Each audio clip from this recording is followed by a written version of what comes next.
Yeah, I just wanted. So I'm gonna look like that demon from Gotcha. Constantine. Yeah. Hey guys, welcome in. Thanks for showing up and hanging out with us tonight. We're playing A Dark and Hungry God Arises. Digital Nova, thank you for the follow. That's awesome.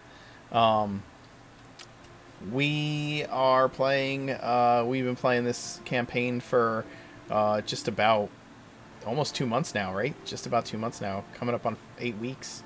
Um, and I'll go ahead. I'll let the players introduce their characters, and then I will go through a quick rundown of what's going on. All right, I'll go ahead and go first.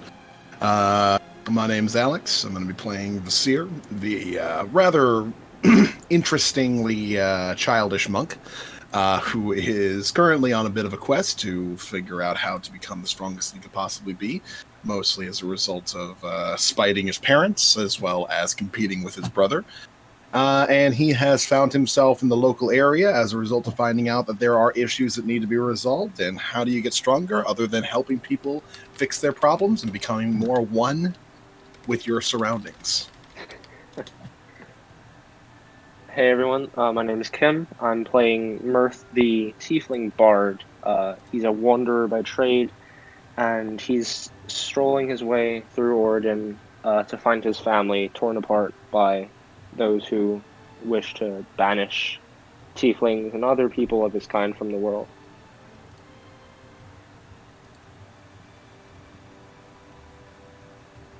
Nor? Yeah, hi, I'm Noor. I'm playing Luna, the half of Lyric. She arrived to Anchor looking to meet a specific person, and turns out that person died. So we'll see what happens next.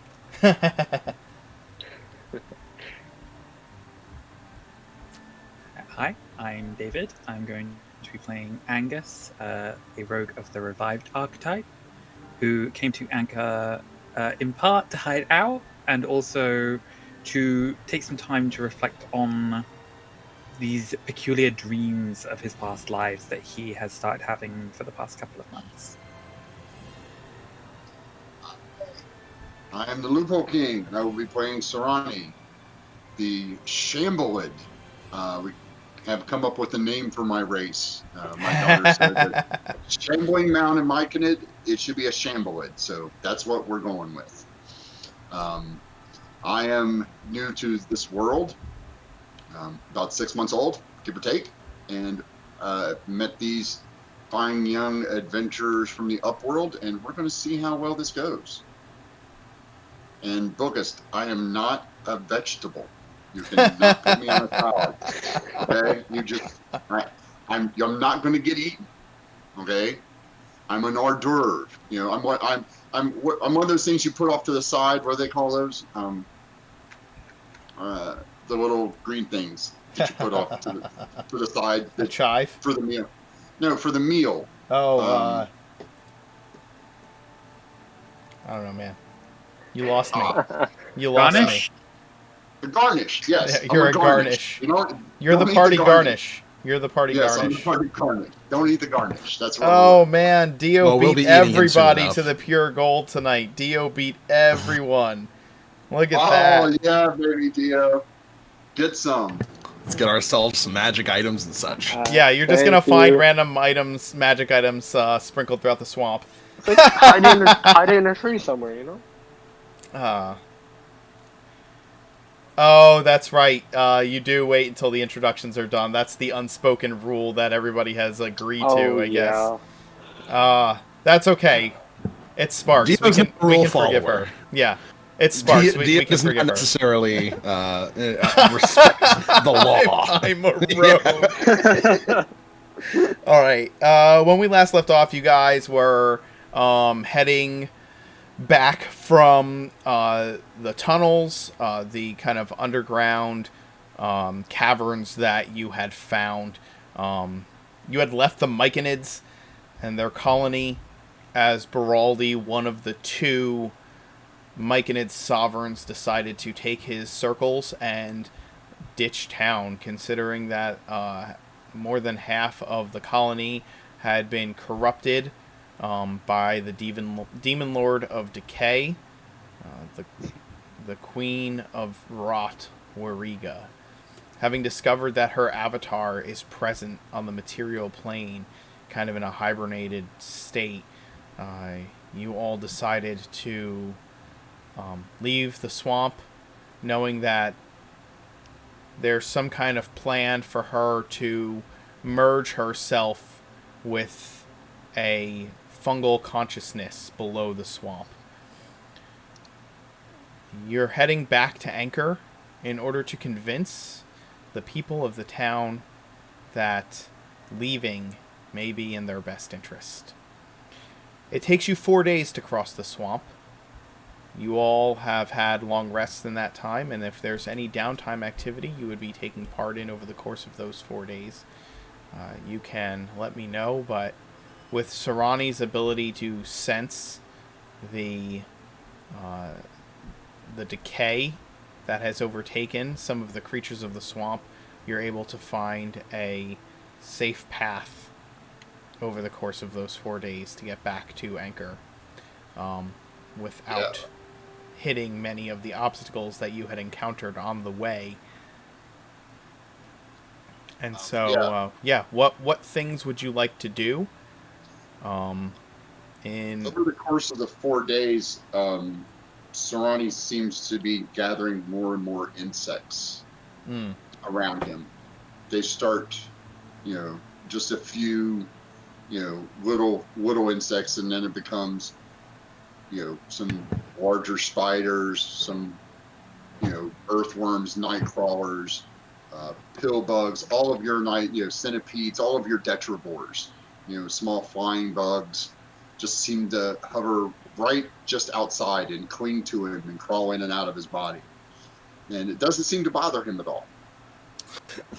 Visir's probably going to notice, at least after a little while, as far as the insects are concerned.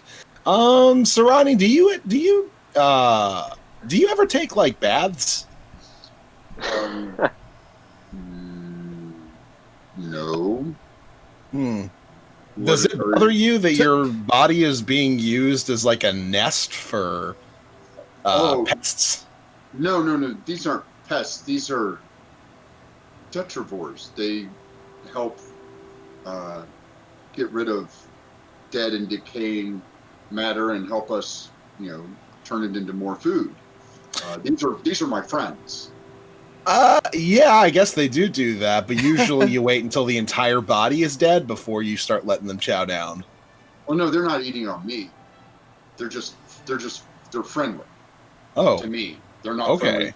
They won't be friendly to my enemies.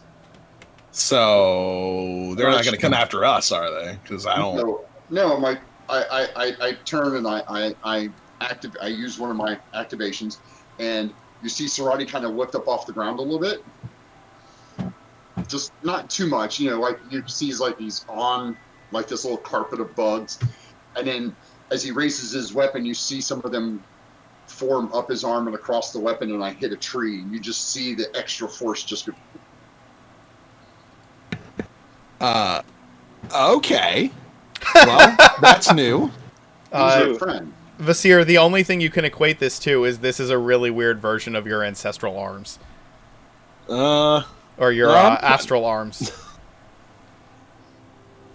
Fair enough. I mean, we're all different in one way or another. And have we been traveling during the day? You tell me. Yeah, I would say that we've been traveling during the day because it was like about dark when we came up to the first place, and we waited until he woke up and so that we could go again. So we've been traveling during the day. Yeah, it was only like 3 hours. So, if we started at night, I would continue to ask if we can travel at night. If not, the first time we're out in the sun, Sarani doesn't look so well. I don't feel good. I'm kind of sluggish. I was going to say one of the things that Angus would have been working on is trying to assemble a disguise for Sarani for when we get back to Anchor. Okay. So it'd probably just be rummaging around in my disguise kit, trying to get like a cloak that we could sort of vaguely cover him up with. And then the idea I had was I'm going to try to carve some bark off tree and use one of my daggers to just sort of clumsily, roughly try to hew it into a sort of shape of a mask. That's the other thing I can And- think of is just getting a cloth big enough to just wrap entirely around him. We could just get like yeah, we he's could just And He then likes just just telling get, like, Pirati, a really Would you guys- big bowl and a if vinaigrette. anybody asks, you have leprosy. That's better than what he looks like. Yeah, but it's not going to stop the bugs. That's the Oh problem. my It's- god. Are you But gonna? I don't leave them behind. If you notice, they always stay like within like a foot or two of me. They don't spread out. They don't run off. And I'm assuming that the seer attempts to snatch one of the flying bugs as we're talking to him, and there's one kind of goes by. You try to snatch at it, and your hand just goes right through it. Like, there's a little waft kind of thing. You're Angus. just like, Angus, would you take it as far as when you get close to Anchor, like going into town and grabbing, like buying a cloak or something that you could utilize, or sneaking a cloak that you could utilize, or are you just making do with what you have on you? it's wrapping me in a tent. Okay, I've already used my cloak to wrap up Shepard's head, so it's a matter of whether I would have extra material in my disguise kit. I'm assuming probably not. Probably I not, would probably need to, when we arrive, if there's like a washing line that we could just sort of nab something off. Okay. Anyone else have plans while for what they'd like to do while traveling? I'm mostly going to just kind of be like recovering from the entirety of what we've been through, just mentally adjusting. Sure. Mirth is for the main part of the journey. He'll be either in a state of sewing patches into his robe, and some of them depict scenes that we've gone through in the adventure so far, and others are like mystical patterns of text and depictions of animals and dragons and runes. Okay. And the other time is spent furiously writing and researching in what appears to be a book. Sweet. Nor, what is Luna's level of activity? What is she up to while you travel? Yes, mainly she is. Weirdly enough, she tries to keep herself. She's getting. You see sign of her getting colder. She tries mainly to keep warm whenever possible, however possible, and mainly keeping her thoughts to herself. Okay. What's everybody's... actually, I'll just pull it up. I'm going to stop asking that question. I'm trying to train myself to stop asking what people's things are. I have access to everybody's information. I don't need to keep doing that. I have a lot of things. What's that? Double check to make sure all of my short rest stuff is done. Yeah, I'm good on that front. I would assume What you do- guys take a long rest over the 4 days of travel. Probably, yeah. Okay. All right.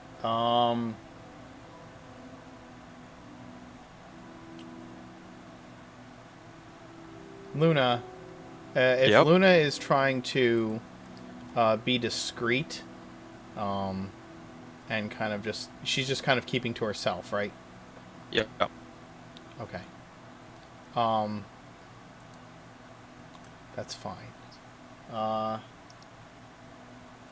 But yeah, you notice, those of you who have been around Luna, probably Angus in particular, Sarani probably wouldn't really pick up on it based on his, like, he might have like, perception wise noticed some of these things, but it probably wouldn't really like register with him. However, Angus, it probably would, but Luna is particularly cold, like physically cold. You see shivers Whenever there's a fire, she sits like very, very close to it. And she keeps herself wrapped tightly in her cloak. And she's kind of moving a bit stiffer than usual as you travel.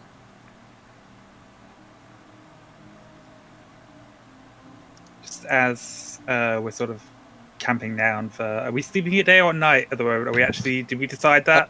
Well, if Is that what Sarani's that going to insist that we travel during the night because the sun apparently Well, dries him out.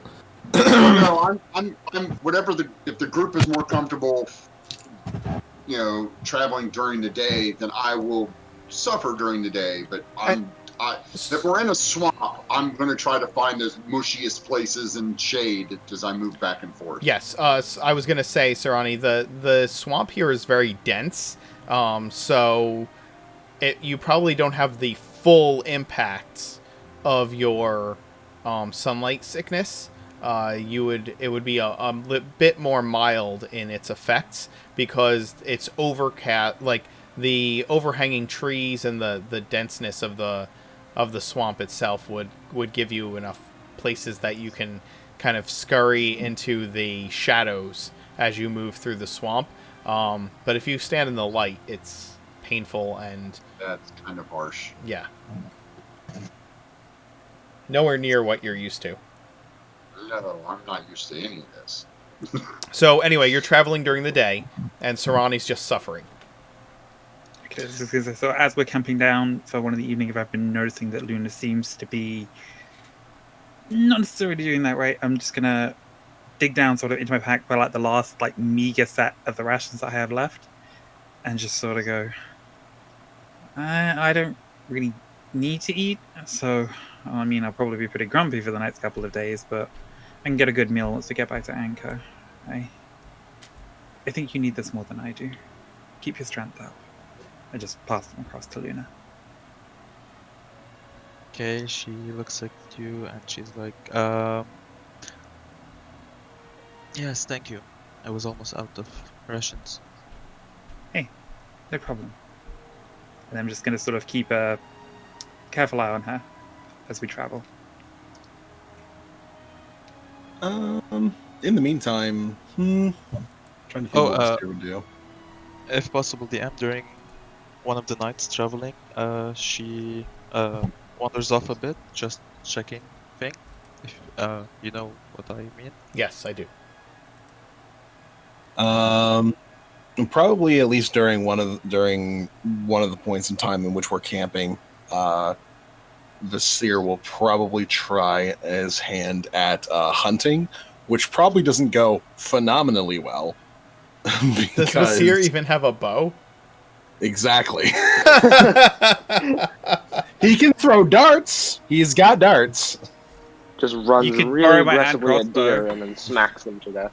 Go ahead and make a survival roll for me, Vasir. Let's see how badly this goes. Hey! Whoa! Wow. Okay. All right, Vasir. So you go out into the swamp with your darts and begin searching for what you can to hunt. And you, at one point, you catch sight of a critter, maybe like a hare or something that got itself lost in the swamp, and you toss your dart at it, and you come back with your successful kill, and you're walking back to the camp, and you hold up the rabbit, and everybody's running low on rations, so you hold up the rabbit, and those in the party that eat meat kind of perk up at the sight of you walking through, and their response seems a bit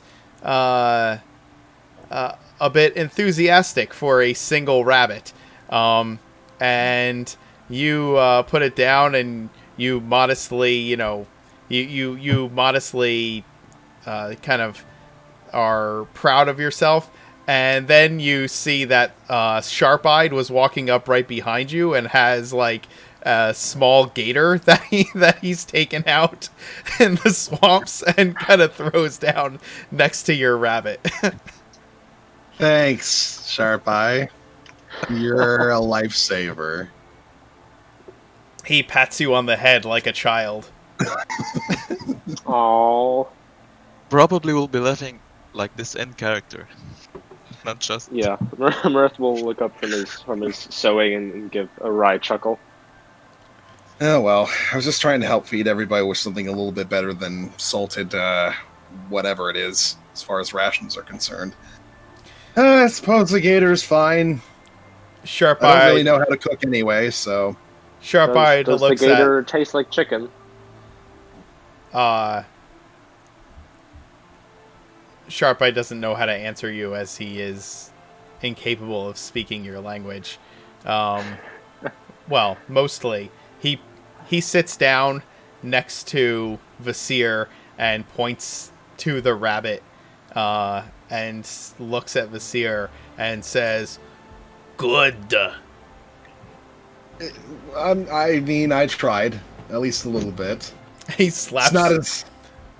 I point to the crocodile and I just go, better. He sharp-eyed slaps you in the back and, not really knowing why you're chuckling, joins in with this really disturbing attempt at human laughter. And it's just this grating cough sound almost.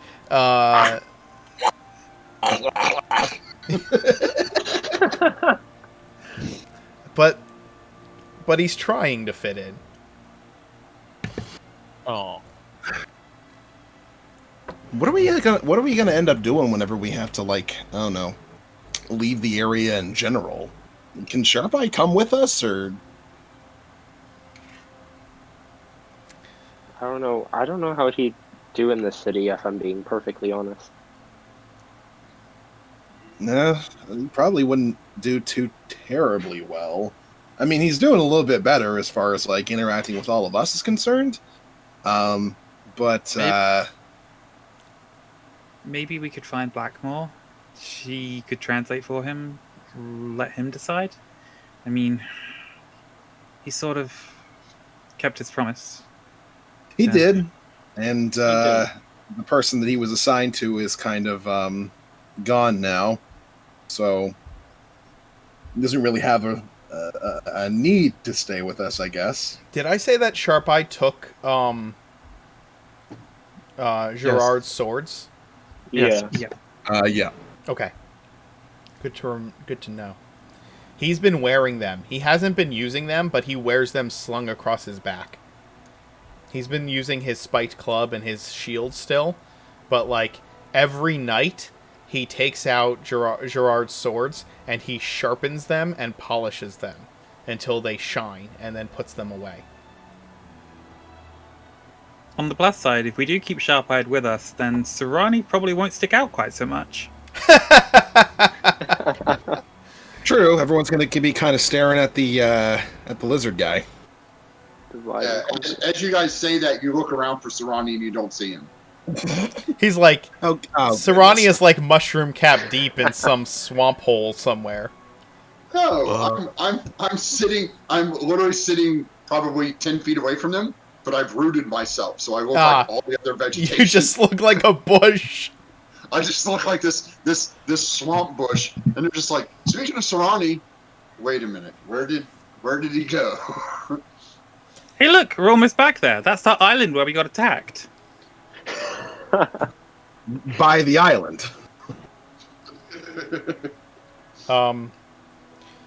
So you take you take 4 days of comparatively leisurely travel.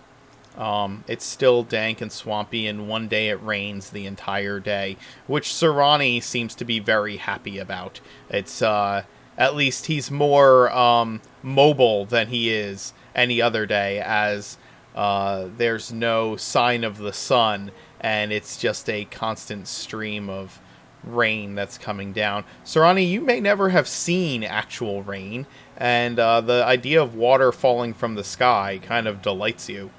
I'm I'm just standing there with my arms outstretched, going.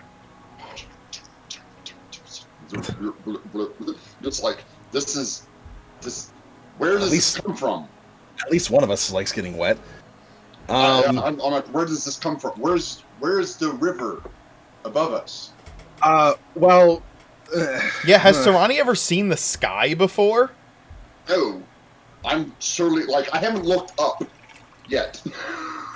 I've been hiding in the swamp, probably chest deep in the water as much as I can. Well, best we know is, you know that sun thing that you hate so much? That thing makes the water go all dry, and then it goes up in the air, and then it makes those cloud things, and then water comes back down. Well, my mother told me that it's because the dragons that fly above us are crying of some tragedy. I don't know. So it's nature or dragons. Okay. Or magic. Or magic. Or magic. It's that orb. Is there any way to turn that orb off all the time? No, because that'd kill everyone, I think. You, as you get close to Anchor, you can start to hear the sounds of fishermen and, you know, life and civilization. Well, human life and civilization. You can hear the pang, pang, pang of a blacksmith's hammer towards the center of town, and you can hear the sounds of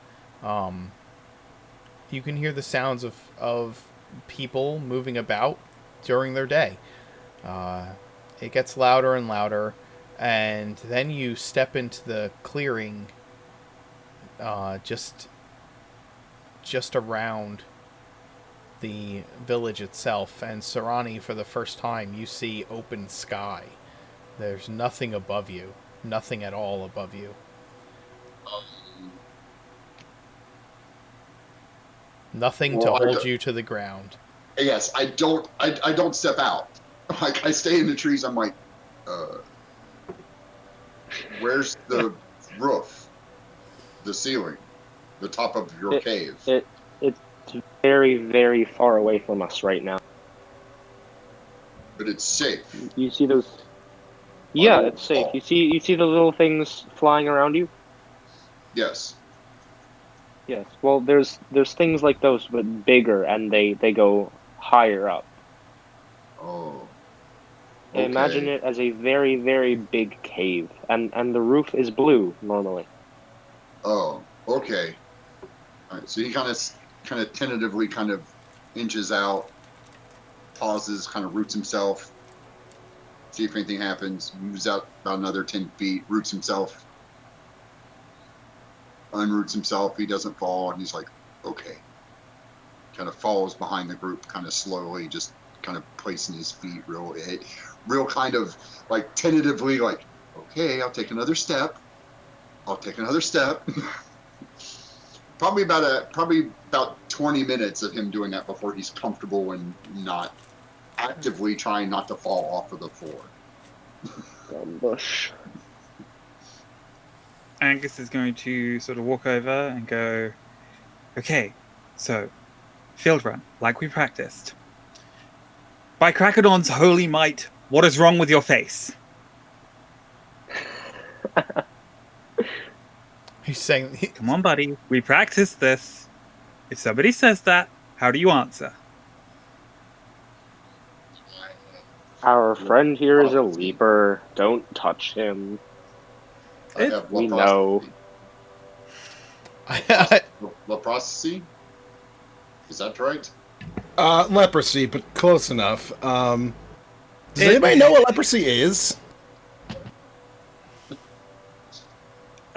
I just know it's one of those things that you really don't want to get it.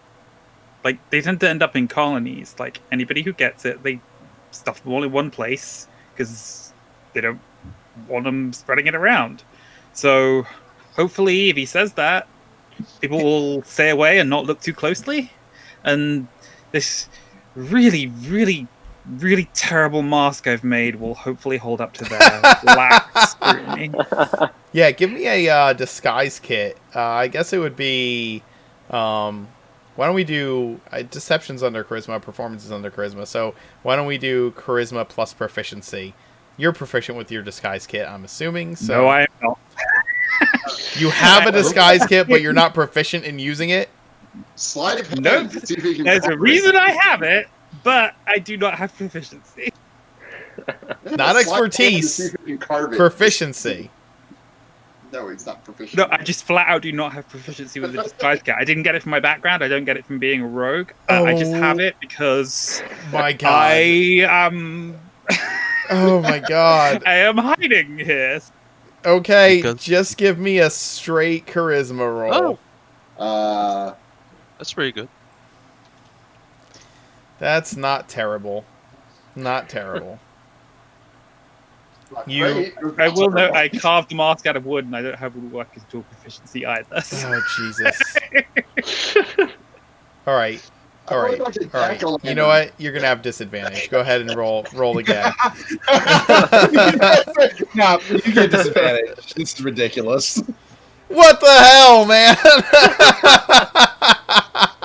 You just get Sorry, lucky. I clicked save the first time. It should be charisma roll. So it's Oh, 11, so it's an 11. Okay.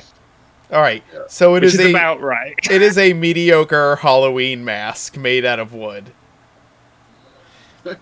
It like it is the wooden equivalent of a pillow with 2 holes cut in for eyes. That is what it is. I was genuinely thinking the Michael Myers mask from Halloween that's meant to be William Shatner and just doesn't look like him. So- I think I think Sarani is closest to right. He looks like a jack-o'-lantern. It's just like 2 holes in these little square teeth. We can just So pretend he's like a raw, massive pumpkin. you make it into town, and you you do find on the outskirts of the village there's a home with a with like a clothesline hanging, and there's like a linen there that you can swipe and use to cover Sarani. You just have to make sure you steer clear of that house and some woman isn't like, that's my linens. But you kind of wrap Sarani in that and put the mask on him. He looks like a very large, hunched over. Sack of potatoes. Yeah. Is it done? I don't know. We'll find out. Sorry. And you come into Anchor. It is much as you left it. Okay, so first stop, Mayor's house. I think I'd like to maybe change out of these clothes. If we're going to see the mayor, it might be better to try to make a good impression. I have a change of clothes back at the inn. It would only I take a suppose couple it has been a minutes. while since we bathed. Is Mirth going to offer some prestidigitation to help us out? Absolutely, it would be my pleasure.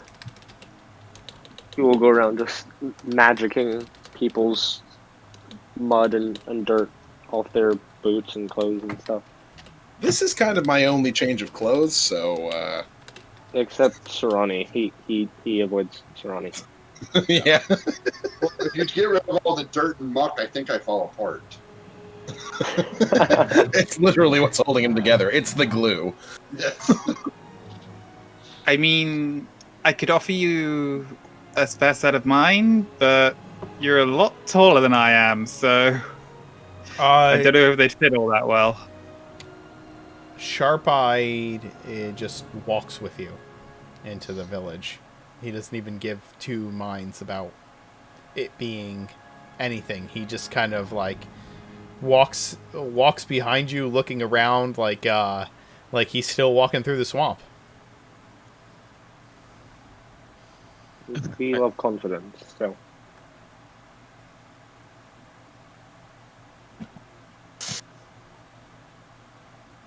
Oh.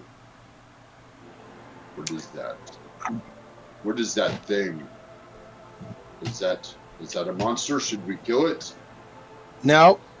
No, he's fine.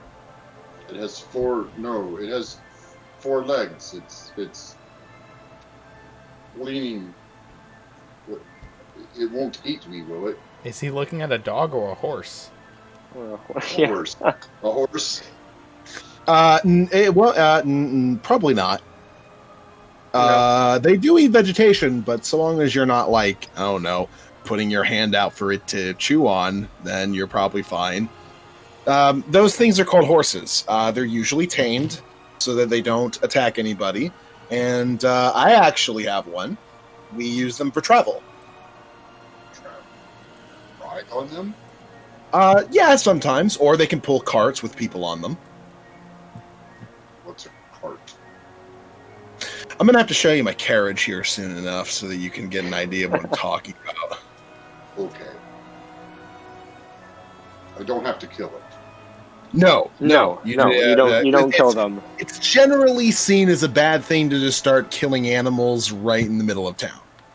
It's generally seen as a bad thing to start killing anything in the middle of a town. Except for insects, so- but I don't Except think for Serrani's insects, going I to do think- that.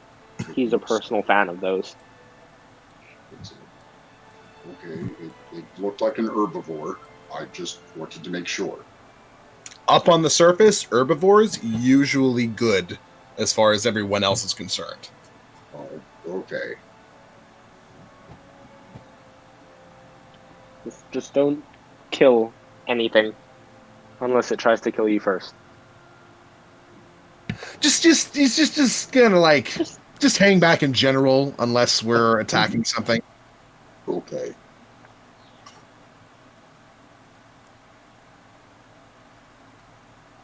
I follow the group. Okay. Slosh. I'm still kind of damp. As is preferred. Yeah. You splorch when you walk. Yeah. Actually, I'd probably stop scorching eventually because I'd build up dried mud on the bottom of my feet. True, if the ground's dirt, then Yeah. he'd end up with like pseudo shoes of mud. Which just adds to the disguise, right? Better than being barefoot, in my opinion. You're having this conversation moving through town, and the mayor's home is kind of up on a hill, just at the like crest of the town, leading out towards the swampland to the north. It's like an old brick manor. It's in a bit of disrepair, but it stands out still as it looks over basically everything. Out front of the town is a well, and there's a large willow tree, and under the willow tree is a table set. And the mayor, he sits kind of reading some parchments and drinking from a mug, and one of his daughters takes a plate away and moves into the house, and he's just kind of sitting there and enjoying his morning, going over some important papers, when all of you arrive, walking up his lawn. Huh. This is a pretty well-maintained place. It's got a lot of room. Very nice windows. No breaking windows. No, I would never break a window. I feel like you're the type of person who jumps through windows just to make a flashy entrance. Or flashy only on exit. weekends. Takes my legs a while to recover from all the glass. True.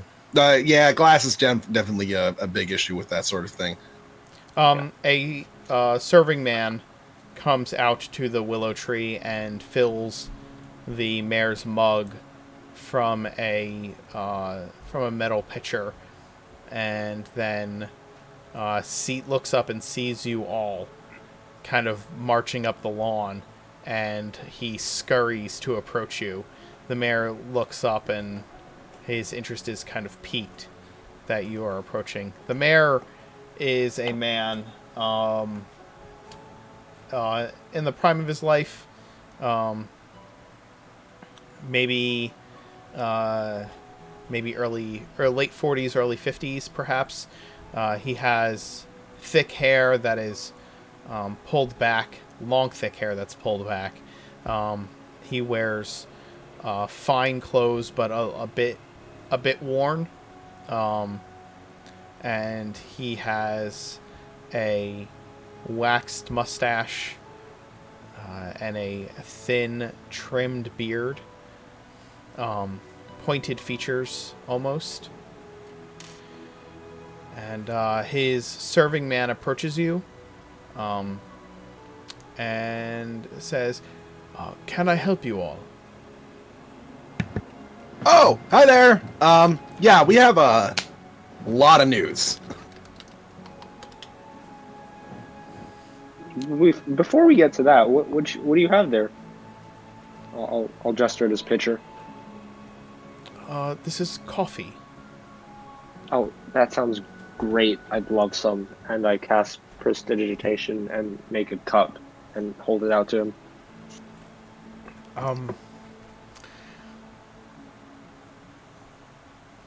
May I have your names, please? Oh, I just go by Vasir, generally. It's the name that my monastery gave me, so it's generally the one I roll with. Oh, name is Mirth. I would shake your hand, but I've got an empty cup in this one. I'm Serrani, Hunter of the Grove. Yeah. He's Great got mushrooms. He ran problems. into some nasty mushrooms in his grove in the swamp. Yeah. The serving man looks like a bit set back, but not as set back as you would expect. And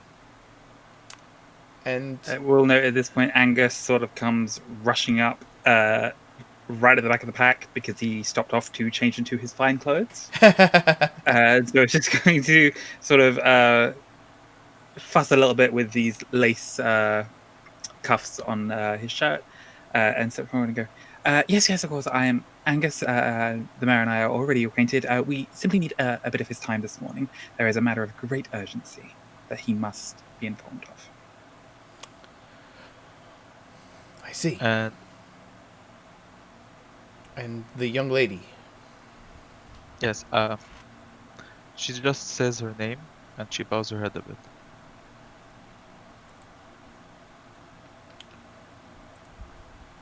All right. Let me speak with the mayor and see if he is available to meet with you. And the mayor is back behind him, literally just kind of looking at all of you with curiosity. He sees Angus kind of rush up to the front of the pack and strokes his beard, but is clearly hiding a smirk at the same time. His manservant comes over. Mirth, the manservant completely ignored your whole cup prestidigitation requesting coffee. He just completely ignored you. Wow. And he walks back up to the mayor, places his pitcher on the table, and he turns to you and kind of bows and motions for you all to walk forward, and he announces each of you by name as you approach. The mayor stands up at your approach and awaits for all of you to walk up. Can I say while walking before arriving at this point, Luna would have asked Angus, so what happens if things go bad?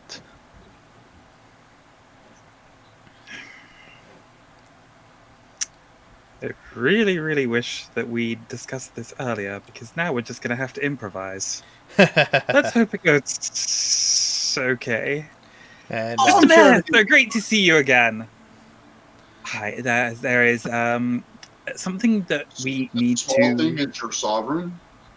And the longer that Um, Angus is sort of flanneling off this introduction, the more he's sort of comprehending that he has no idea how to explain the situation at all.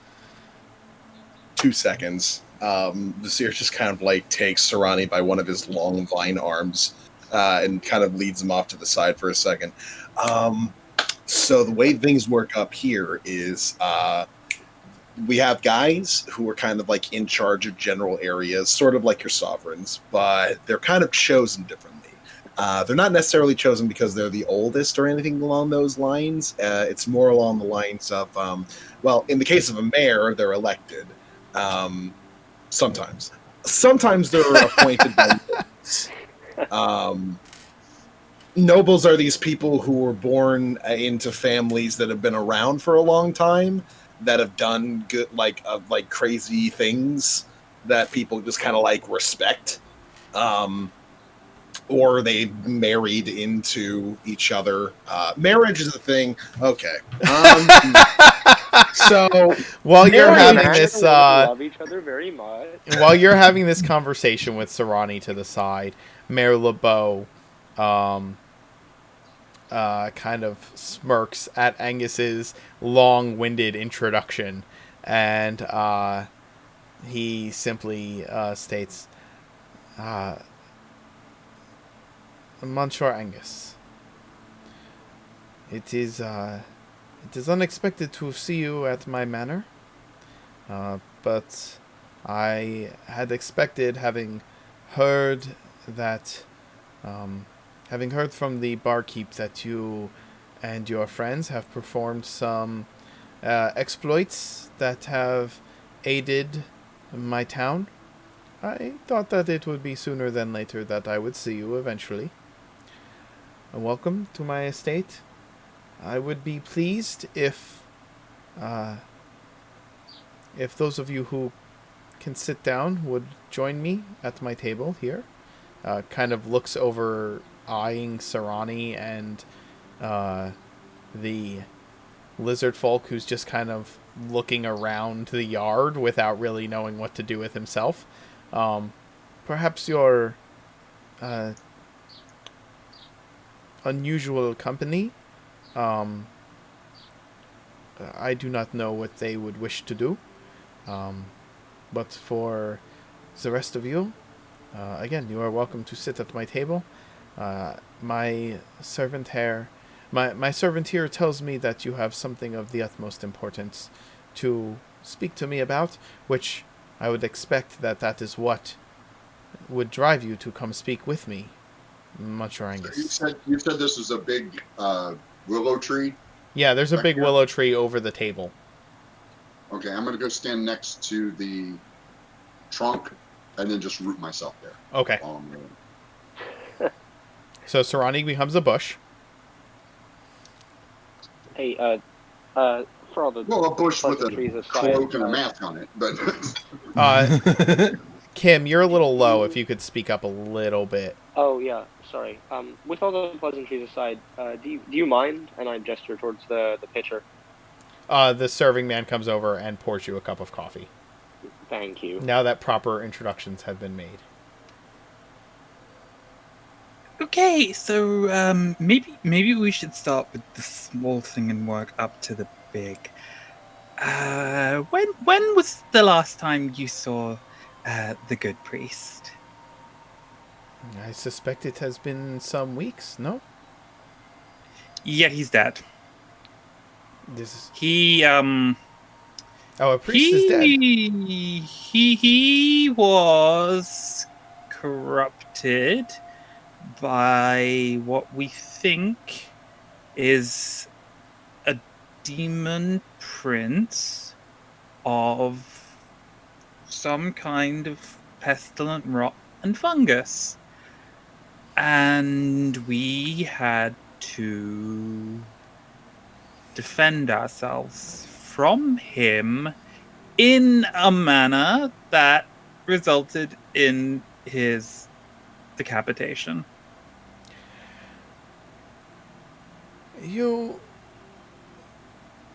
He kind of looks at you, slightly dumbfounded by this revelation. So you came to confess that you murdered the priest. He says it, and there's a bit of levity, but a lot of seriousness in his voice. I Exactly. came You to came- notify you of a serious threat to everybody in Anchor. He was a part of it. We had to stop him. But stopping him has not stopped the larger threat. This demon prince that he was, we think, either serving or perhaps possessed by, is still out there in the swamp and poses a serious threat to everybody here. We felt that you had a right to know. He pierces his lips.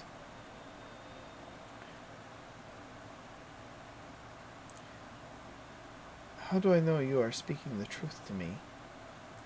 How am I supposed to trust you? You are asking me to what? What do you want me to do about this? We have no militia. We have no fighting men. And you say some demon prince is in the swamps, and what? How? You speak of things that are mad. You speak of things that are quite insane. Vizier is still in the middle of like explaining like basic stuff to Sarani for a bit, and he hears Demon Prince. He just kind of turns around and says, we're not sure if it's a prince. Probably female, technically. He kept saying her, so probably princess or queen or something along those lines. She's huge, by the way. Like, huge. Like, Yeah. really big. Like, super It big. is a she. I saw her in a mushroom, and if you don't mind me saying, this is great coffee, by the way. But we came here with a proposition. This is my specialty, actually. We suggest you pack up your stuff and leave. Essentially. Me. Sorry if that's a bit sudden. So I should leave my town in the hands of you. Oh, no, not at all. We're suggesting completely evacuate the town and seek better prospects elsewhere. You At least in the short term. We're not proposing that you abandon Anchor. Just make a strategic withdrawal while we try to deal with this situation. and tell me Can't what guarantee that what we're planning will work. So that's why we came to tell you. exactly what So- evidence do you have that you are bringing me to show that I should tell everyone in the town that they need to pack up their lives and go on the road and abandon their livelihoods, abandon their homes, abandon everything they know because some strangers who are wandering around with a hunchback and a lizard man and some kind of demon, he like makes this motioning gesture towards Mirth, come to me and tell me that we all need to leave or everyone is going to die. Well, first off, he's only like part demon, I'm pretty sure. So that's rude. Yeah, I get it from my mom. Second off, we do have an eyewitness. We This also guy- have a head and a book. The hunchback kind of was already down there. I'm not comfortable showing you one of the pieces of evidence we have out here in the open. It's a little grisly. Look, we are on my estate, and you look around like this is out in the open, but the nearest house is like down the hill. You're not around any other. You're not like in the middle of town or anything. And Angus is going to reach into his pack, take the head out, put it on the table, and unwrap the cloth to reveal it, and just indicate the mark that was on Shepard's forehead. This is. It matches the thing that we have in the journal. I appreciate the fact You still have it, or he just bowls right through what you're saying. He's not very he is not very used to having to wait for other people to stop talking to listen to him, and you can tell that he just kind of bowls through what you're saying as you're trying to give explanation, and says to you, I have no evidence that you did not carve this symbol into his head after you decapitated him. There's evidence of like the fungal rot on his face, but the head has already also been decaying in your bag for several days. So he looks at it and he's like, I will say that this looks like the priest. That is true, but this looks like he has been dead for days, and it stinks like fish. You bring me this rotting head and say, look, this is evidence that there is a demon who is coming to destroy your village and kill all your people. I have no evidence that this is true. And you're asking me to take the word of a criminal that I am here, that is here in my town to lie low as a favor, and you want to come to my home and tell me that you want me to tell all of my people they need to leave town. While he's rambling, about halfway through that, when he's accusing us of just, we have no proof, Sarani stands up, pulls the cloak off, pulls the mask off, walks over, slams his hand down next to the head, and goes, "How much more proof do you need? These people have fought the demon. It is coming for you." And now, does he smell like the blight? He does not smell like the blight. No. Yes, I'm in all my full tree glory. And right. Just slam my hand down, and these people have fought the demon. It is coming for you and your people. You can leave now, or you can suffer. He stands up and steps back, knocking his chair over as you do that, and swears in a language none of you have heard, and kind of blinks at Sarani's form. He looks directly at Angus.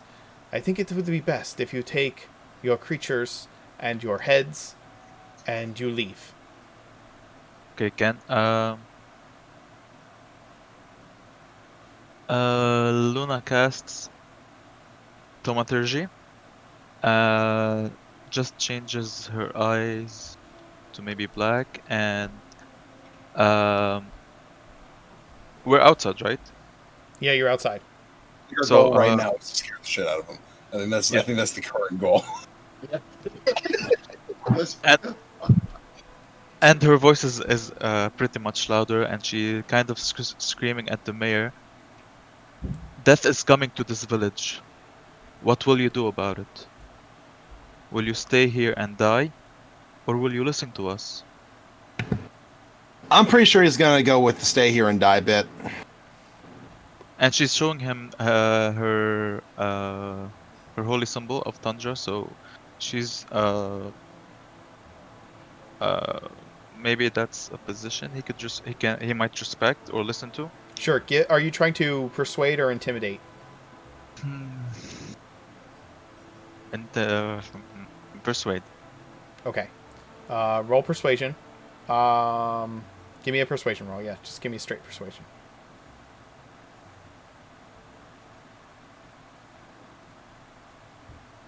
Woo! That is a 20. All right. That is a crit. Yep. The mayor steps back, kind of wide-eyed, and wipes his face with his hand, and looks away from all of you. If you can convince anyone to leave town, I will not stop you. We can't do this if you're not gonna help us. I have other things. I have my daughters and something else I need to take care of. I will. What could be more? What Would could you have be your more daughters important stay here than your and own die village? Than your own along with your village? townsfolk?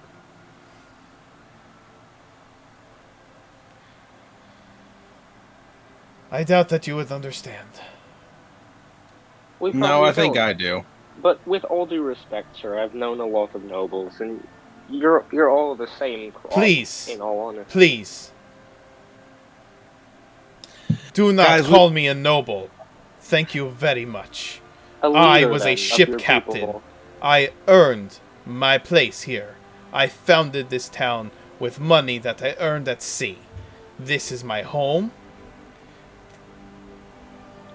Do not call me a noble. Take yourselves off my property and go. Go tell the townsfolk that they need to leave their homes. You come here, you say this to me. You go down. You tell my people that they need to leave their homes, leave their livelihoods, and drag their children to gods know where to save them from some unseen threat that you all seem to be convinced is coming. I need to get my daughters, and I need to decide what we will do. Get off my property, and do it now.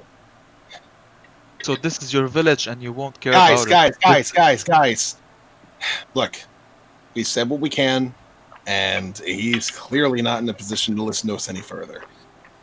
If the point is we have to convince everybody else that they have to leave, then that's what we have to do. We can't just go door to door and tell people they need to leave. They won't listen to us. Not necessarily door to door.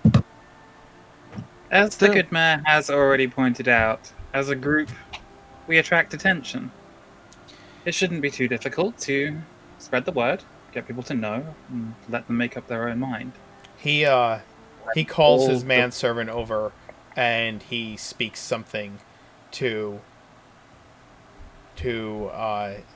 essentially his butler, and he takes some of the papers that he was reviewing that are on the table before you. There's some blank parchment there with it, and he takes the blank parchment. He grabs the quill that's on the set aside on the table. His butler brings out a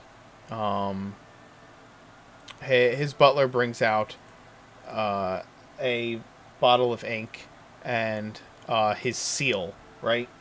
He was asking the servant to bring him certain things. Luna, he wasn't like so his butler brings out a silver platter with an inkwell and some wax, a lit candle, and his seal. He hastily writes something onto the parchment and presses a seal to it and tosses the thing into the middle of the table amongst you, and then without saying a word he turns and walks back into back towards his house. Unless you say anything to him, he just marches into his home and slams the door behind him. I'm gonna Can give I the follow parchment a little bit of a look. The parchment simply says that these men and women are granted the power of sheriff for the town of Anchor, as a official writ by Mayor LeBeau. They speak with my authority, and that's all it says. Hey, I think this will actually do. Can I follow him inside the end? Or at least follow him? You can follow him towards the house. Sure, he's storming off, so you can follow him. Absolutely. I want to attempt to speak with him. Sure. Tell me what you're saying, and I'll let you know what his reaction is.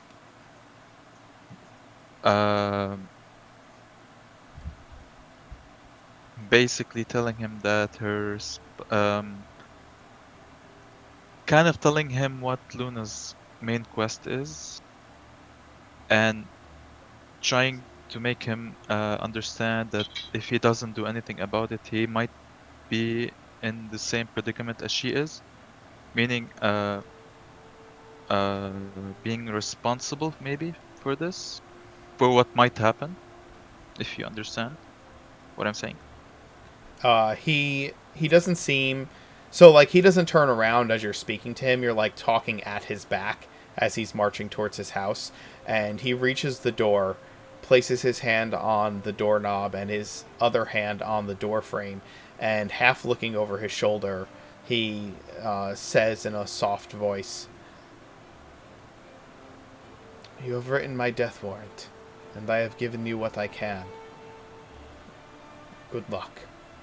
And he pulls open the door and steps inside and pulls it shut behind him. I'm sorry, He said, will you pre- yes, he said, "You've written my death warrant, and I have given you what I can." And he kind of hangs his head, pulls open the door, and steps inside, like pulling the door shut behind it before you have any chance to respond to what he just said. Having not heard this conversation, Mirth is just gonna call out, "Your dignity, your life," as he walks up the hill.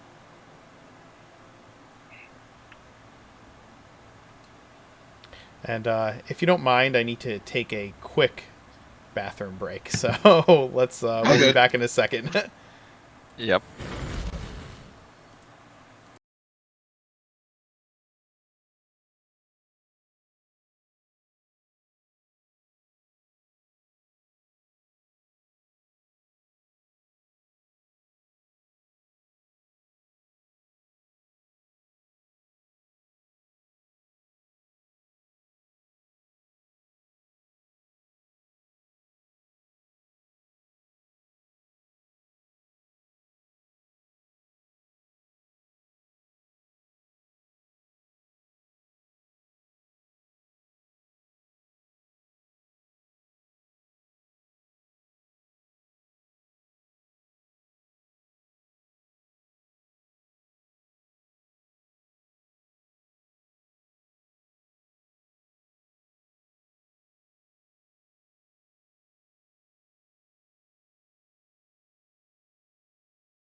We are back. Thank you for your patience.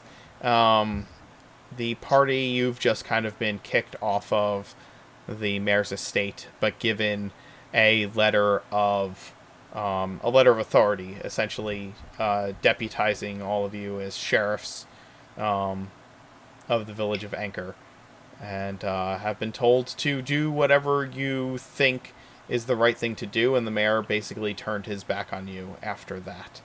And as you walk back down the hill towards town, I gather you're discussing what exactly your plan is for the people of the village. Yes, the running last. So where can we send these people? Where is your nearest circle? Well, it's going to be several days' travel at least. Will it?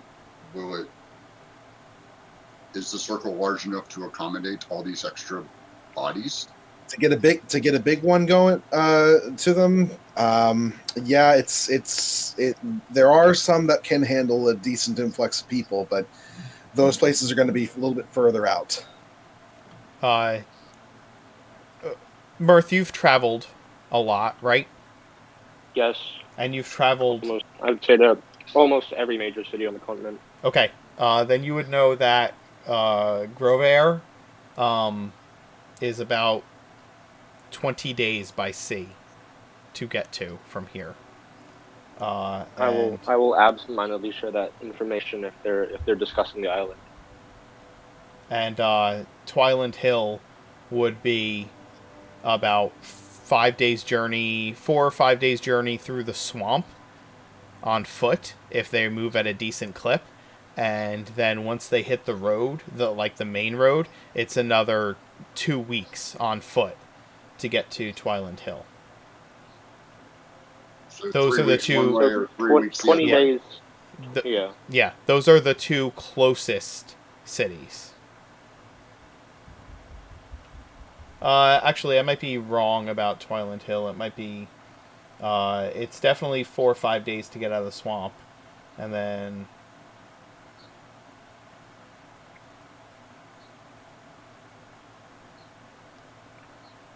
I'm sorry, and then a week's travel on foot to get to Twyland Hill. Okay, that's much better. Yeah, so it's 5 days to get out of the swamp, and then a week on the road. Well, that's not too bad. We can do that. That's fairly simple. That would be up to you guys because Sarani has no idea of geography up here. Yeah, that does seem to be the better option in this case. I think it might help to convince people if they feel that they'd be defended traveling on the road for that length of time. It might be worth trying to talk to Gerd Iron Oak. He's a merchant, kind of. Used to traveling on the road, defending goods in a way. So if we can get him to agree, I think that would improve the chances of people agreeing to head to Twyland Hill. Although that does mean we have to talk to him. I really hope that he didn't notice that the booze went missing.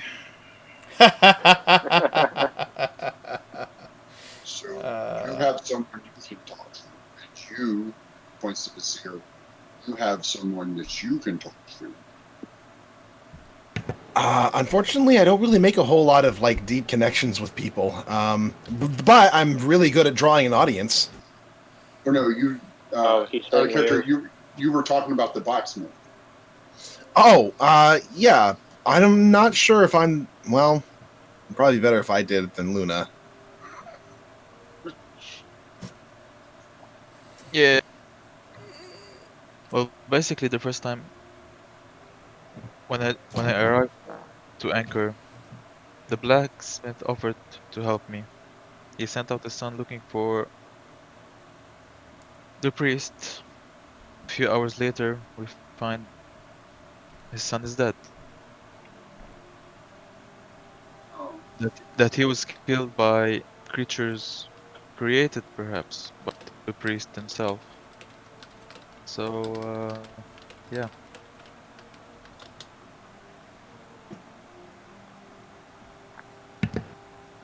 I'll go ahead and talk to him.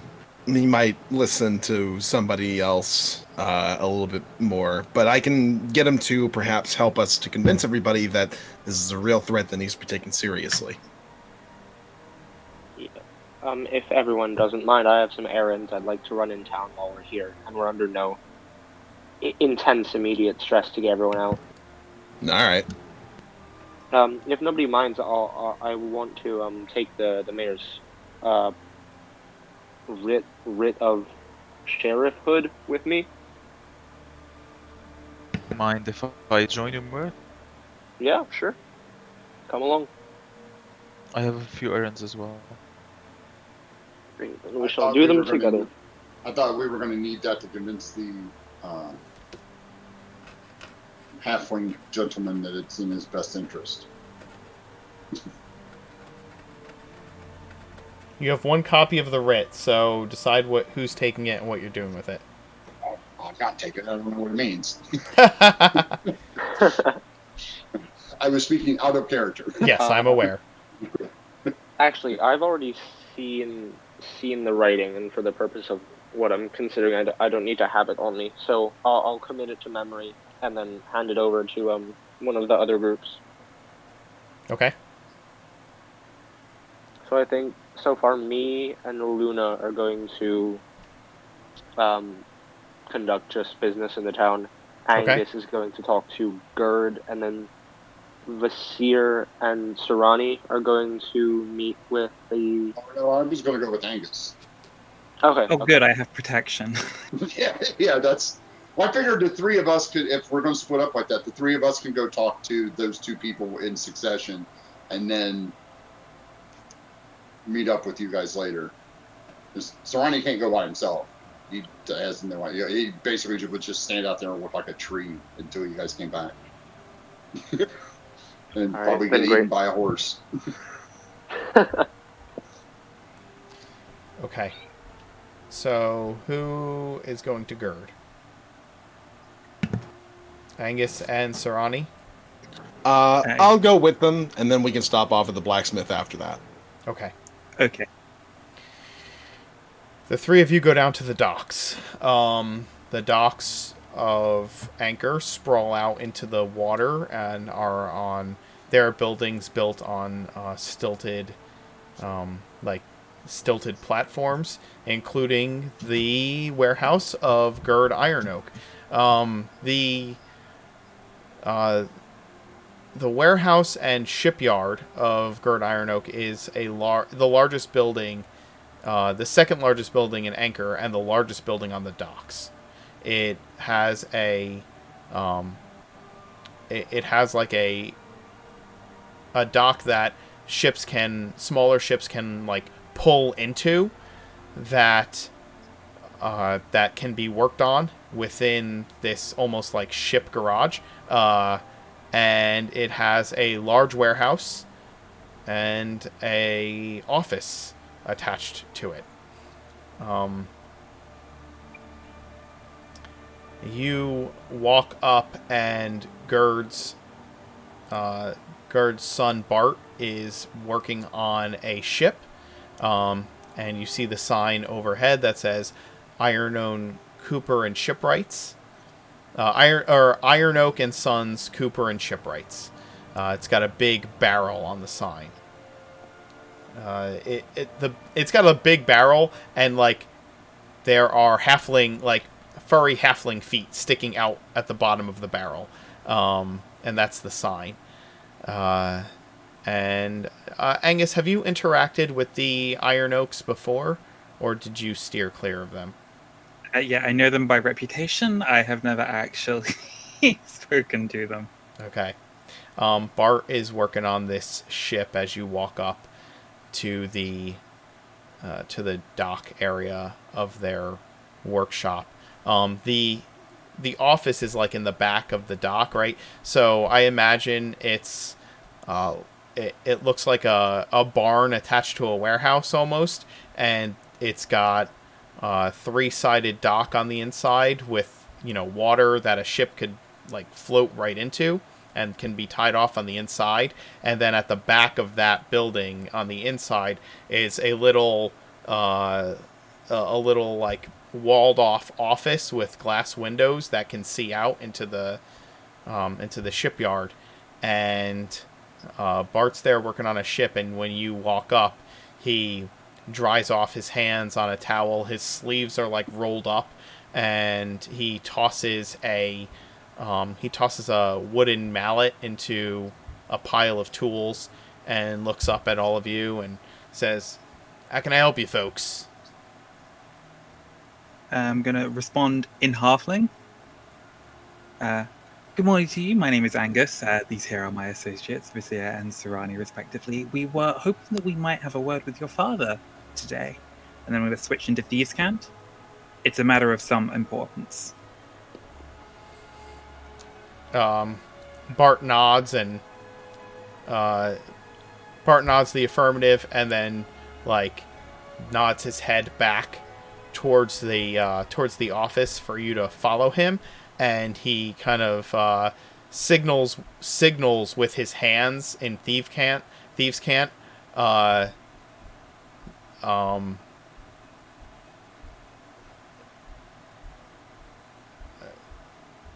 Do they like basically do they know the lingo? Asking about Vizier and Sarani using like hand signals in thieves can't. Gonna stick back the equivalent of these chumps? Of course not. He says to all of you, sorry, but my dad doesn't like to have his office too crowded, and there's not a lot of room back there, so I can only take one of you in at a time. I'm guessing you'd be best to go. You seem to know Halfling, and he points to you, Angus. Of course, yeah, that's not a problem. Everything will be fine. And sort of going to turn back to look at Vizier and just sort of try to give like a sign in the eyes of like, I'll scream if I need help. Vizier's just kind of look at you as you give him a look, and he's just gonna put up both of his thumbs and shrug. So when Angus does that, Sarani does the same thing. You make the two big, wooden hands. He's like, I'm just going to look to Bart and speak once again in Thieves' Cant. I've been trying to teach them, but they're very slow learners. Yeah. So when Sarani nods his head, it's basically everything from the waist up. It's right. Like... So Bart leads you to his father's office, knocks on the door, and opens it and says, "Da, we have a guest." And he signals that you know Thieves' Cant in Thieves' Cant. And his father kind of sees the hand signals like out of the corner of his eye, looks like, gives a half look up from his papers, looks back down, and kind of waves you in with one hand as he keeps working. And then as you go into the office, he motions to the chair opposite him at the desk, and Bart shuts the door behind the two of you, and we'll go back out to your friends. You know that as Bart approaches Vizier and Sarani and picks his mallet back up, you know how like there are some blue collar type guys who can just keep up an endless string of conversation without having much interaction from the people who are listening and can just keep working and talking at the same time? That's exactly what Bart does. He's like talking to you about shipwright and Cooper things and things around town that you have no interest or understanding of, but he just keeps up this like string of conversation the entire time. How deep? So this is saltwater? It is. Okay, I'm going to reach a vine down, because I can taste the salt. I'm going to reach a vine down in there to get a good taste of it. No problem. And then what's my reaction to that? Like I've never had like real salt water, so what's No, it makes you feel like the vine is going to, um, almost like your vine is going to wither. Like how should I say it? It feels the way that drinking salted water would taste. I don't know right? how else to describe No, that. yeah, I just wonder if there was anything detrimental, like immediate detrimental for me going into No, it, salt it water. it it gives you the plant equivalent of wanting to spit it out. Yeah, okay. So I'm like, ugh.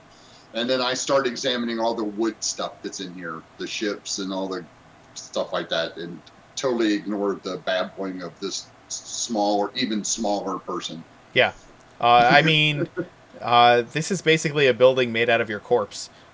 Yeah, And yeah. so, in the meantime, Angus, you're in the office with Gerd, and after Bart shuts the door, he looks up at you from his papers and folds his hands together.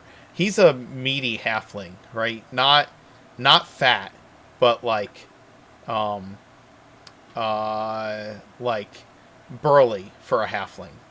Um, he's got hands that have seen work. They're knobby and thick and calloused over, um, and they look like the type of hands you wouldn't want to be hit with in a barroom brawl. And that eye level is like your kidney for him. Um, and he gives you this uh, sardonic, uh, like half frowned look, with one meaty hand inside the other, his elbows on his desk, and he says, "So, you're from the old ways. What do you want?" I will stick to halfling if that is all right with you, because I do not want to take up too much of your time, and it is quicker than relying on cant, as effective as it can be at obscuring information. I do not think that anybody overhearing this will worry too much. No, I no reason come to, making no reason to I do come that. making a request to you. The mayor has granted my party some degree of authority here in the town to advise people that there is an imminent threat to their livelihoods if they remain here, and that a temporary withdrawal to Twiland Hill might be beneficial for them. I understand that a lot of people will be wary traveling on the roads alone, and as you are a respectable merchant who travels the roads frequently, I think people would be more confident to make this withdrawal for their own safety if you and your associates were on board with the endeavor. When you say respectable merchant, he gives a smirk at you, like a knowing smirk, and he he listens to what you say, kind of mulling it over, back and forth. You can, like, he's thinking about it. Yeah, okay, I hear what you're saying.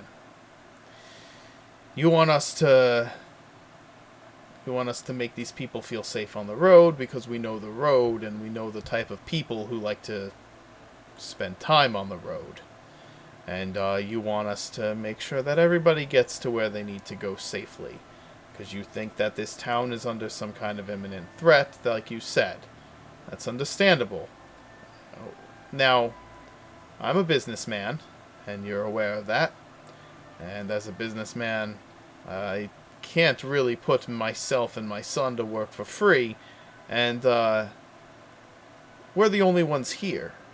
So it'd just be the two of us, as you say, keeping these people safe.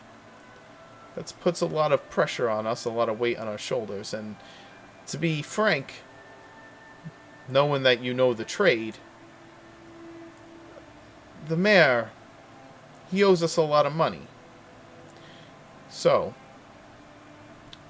we get our money, we protect the people, and then maybe the mayor or you and your friends who seem to be the sheriffs of the town now maybe you owe us a favor at some point that we can collect as interest for keeping these people whole on the way to their new home.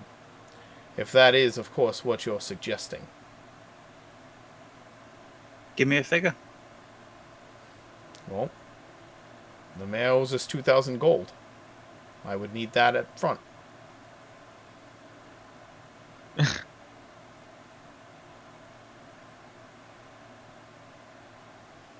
Yeah, Angus's eyes go a little bit wide, and he's trying to cover it. I will see what I can do. If those are the terms, then I will agree to it, at least on my own behalf. I will, of course, need to confer with my associates to see if they would be amenable to owing you a favor as well. But I assure you that my own services will be, quite worthwhile. Now, let me ask you something. How imminent is this threat that you speak of? You're serious. We do not have a precise timescale. We have an ally of sorts who is doing their best to delay it. Although, according to what information we have, it's a matter of weeks at the most. The sooner people can get to safety, the better. But hopefully, we will resolve the situation and people will be able to return within months. This will be a short-term problem. Okay. But you're saying that this is a real threat. You're not pulling my leg. You're not trying to just get everybody out of town. I have a lot of valuable things here, a lot of valuable business going on here, and somebody in town knows about it because a few things that were in my warehouse grew legs and walked off. So, knowing that you know the trade, and I've seen you around town, how do I know you're not just trying to get rid of us so that you can make off with what we have? Well, as you've just stated, some things have already gone missing. If I'm as good as you think I am, I wouldn't need you out of town to be able to steal from you. And I doubt you'd come sit at my table and try to convince me to help you if it was you who took those things. That's fair to say. Not unless I had cojones the size of a beholder. He laughs. Well, again, so this threat is real. It's the real thing. You think the town's in danger, that you have to get everybody to leave. It is a danger. If you don't take my word for it, send somebody that you trust out into the swamp, not very far, and get them to report back to you the fungal growth there. It's overtaking everything. It's the reason the lizard folk have been coming onto the docks to steal fish. They can't hunt for themselves in the swamp anymore. Everything out there is dying. And it's spreading further and further north. And as I said, in a matter of weeks, Anchor will be overrun. Alright. Well, listen. You have my terms, but I'm going to add one more thing. It's in my best interest to take my son and my goods and get the hell out of town. Except that there are 2,000 little arguments that I'm waiting for to hear that can keep me here to go with these people. If I don't hear from those convincing voices in a couple of days, we're leaving whether these people do or not. Do you understand what I'm saying? I understand completely. I would do the same in your situation. You find out what I need to know. You come back and see me. We'll see if we can't make this work for everybody, alright? Thank you for your time. I'll let you get back to work. Of course. And he goes back to work without without any kind of formal goodbye. He just kind of says, "Of course," and waves his hand jovially and lets you head out.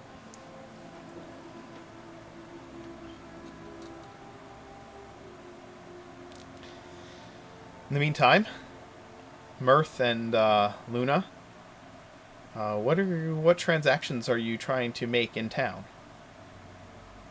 All right. Uh, First order of business for me, at least, do they have some sort of uh, establishment in town that would cater to spellcasters in particular for like components and stuff? No, there'd be a the closest you could get is that they would have a a general store for goods.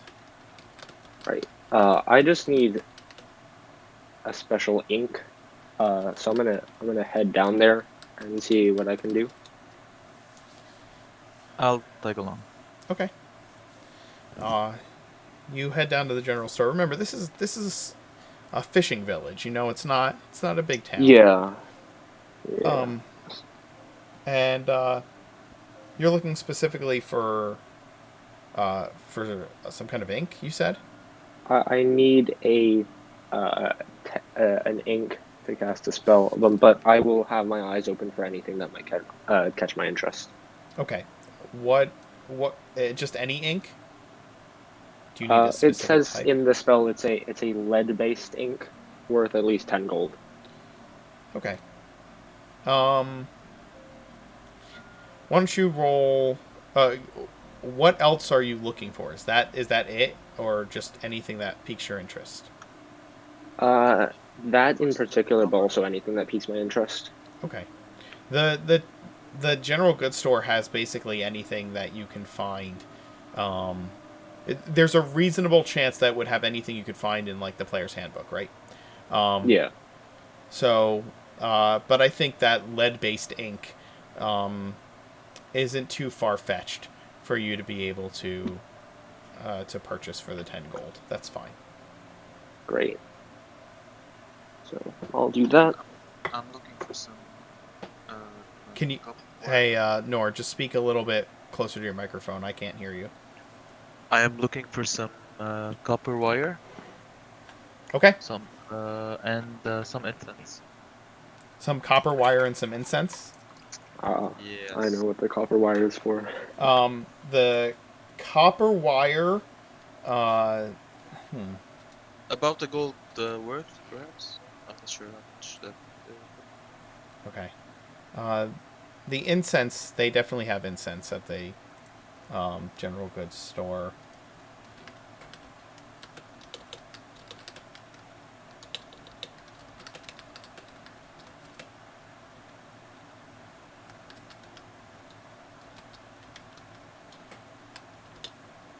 And some rations. If this is the place.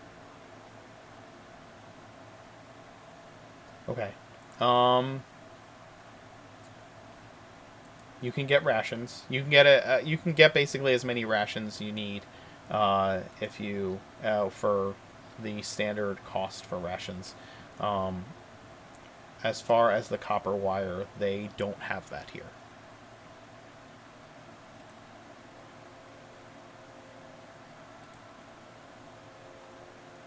So rations are 5 silver a day for a single person to Can I purchase ask? rations. What's that? I'm sorry.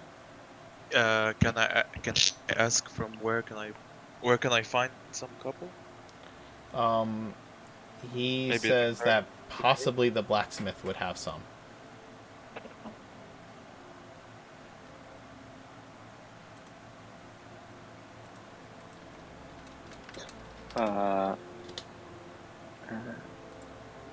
I also need incense and herbs, but we already said we found that, so I'm gonna buy some of that as well. Okay. Yeah, you can get incense, you can get herbs, you could get rations.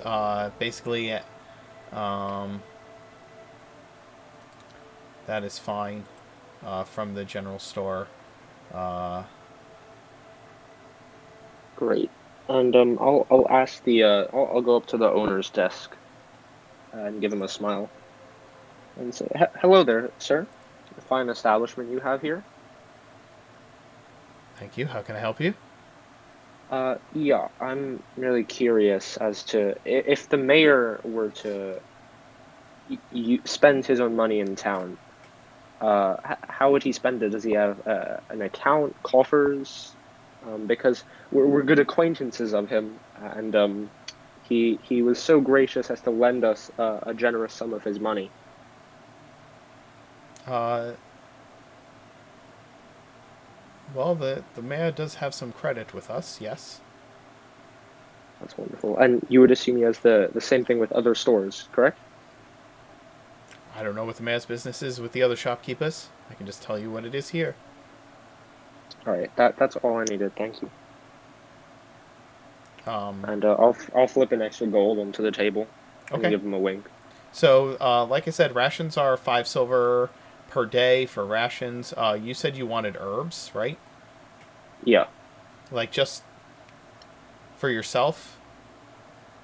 They're a spell component. Oh, okay. It'll probably just be a couple of, let's say 5 copper for some herbs. Oh, great. And you asked about and then the 10 gold for the lead-based ink. Yeah. That's great. All right, and with all of that secured and the information I came here for, I'm gonna leave if Luna's ready to go as well. Yeah. Okay. Do you have somewhere I don't want to? Do you have somewhere you want to be? Because I need a. Can Uh, we visit the blacksmith? yeah, of course. Was I But on I'm gonna good need you terms? to talk to him. I don't think he's very keen on speaking to me after what happened to his son. I am going to be somewhat occupied for the next dozen minutes or so, and I might not have the presence of mind to engage in a conversation. I'm afraid you'll Okay. have to take point on this one, Ears. I mean, I can Mm, wait. I can wait for you. Yeah, it's a relatively quick thing, and it might benefit us more in the end. No problem. Right. For the next 11 minutes, Mirth is he's gonna produce a bit of paper, a parchment from his packs, Okay. and he will spend the next 11 minutes casting illusory script on the parchment. Okay. So I've seen text that the mayor himself wrote, so I can recall what his handwriting is. Yes, you can. So I will produce a piece of parchment that is signed by and from the mayor to us and grants us use of his credit and coin and personal coffers while in the town of Anchor as his official deputies. Oh, okay. Uh, could you toss the spell for illusory script up Yeah, I can. so that I can read specifically? Yeah. So Okay. I'll be using the second option. You write on parchment paper some other suitable writing material and imbue it with the potential illusion that lasts for the duration to you and any creature you designate, which you can see the spell. The writing appears normal, written in your hand, and conveys whatever meaning. To all others, the writing appears as if it was written in an unknown or magical script that is unintelligible. Although you can use the writing to appear to be an entirely different message written in a different hand and language, though the language must be one you know. Okay, and you can use the writing to appear to be an entirely different message written in a different hand and language. Okay. There you go. You have a writ from the mayor saying that you have access to his credit, coin, and coffers. All right, Luna. So what do you want to buy? I love you, And Mirth. we'll You're my saunter our way hero. over to the blacksmith. Okay. If you get me some copper from the blacksmith, I that would love to. great. He's such a generous man. All right, so we weren't on the best of terms with the blacksmith, right?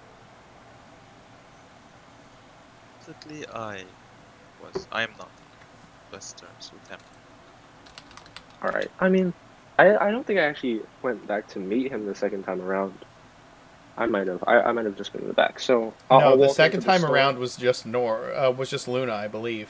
I think Luna Yeah. went to Okay. visit him by herself. Yeah, that's what I thought. All right, that's perfect then. So I will walk in The and wave blacksmith to him. is working. He looks over at you. What do you Hello. want? Hi. I'm here on business. We've been dispatched by the mayor on some business of him, and he needs uh several pieces of work commissioned.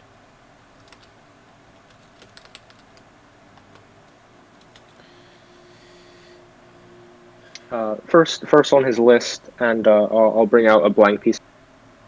Do you happen to have any just a simple piece of copper wire? Surely we have copper wire here. Of course. Great. I'd love a piece of that then. How long? Um, I don't know what. Luna probably didn't give me a length, so I'll just say maybe 4 inches or so. Sure. Maybe more like a spool of copper thread, I guess. An entire spool. Yeah.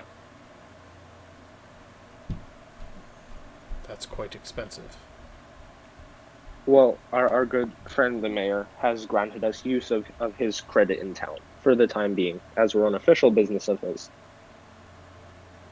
The mayor already owes quite a bit in credit to our business here. And Well, I'm sure he would be happy to pay. We've recently put him into some good fortunes, and he thinks very strongly of us. So, not all of us think very strongly of him. As you wish. oh, I'm sure. Spool of copper. And he grabs... it basically looks... Um, it, like... It's way more copper than you would actually need. That's fine by me. And he I'll tuck it into my pack and Okay. thank him. I have something else that's a more personal thing, but I'm sure Mr. The mayor would be glad to pay for it. Do you happen to have a breastplate, something to guard myself with? I could make one for you, but we don't just carry breastplates here. We don't really have a need for them.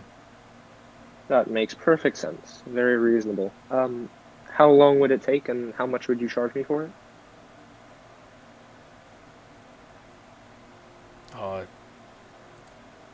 It would take me probably the better part of 3 days, maybe 4. All right. And how much would we owe you? For a breastplate would cost... He, strokes his chin, thinking, obvious that he doesn't often sell such goods. Feel free to drive it up a bit, as our generous friend. No need for that. I don't go for dishonesty. How kind of you. Well, then a solid man's price. About 400 gold for the materials 400? and the work. Oh, I'm sure he can do that. This is a lot of money that you are putting on the mayor's account. Are you sure he's alright with this? He's quite a wealthy man. I'm sure he'll find his way around it. Give me a deception roll.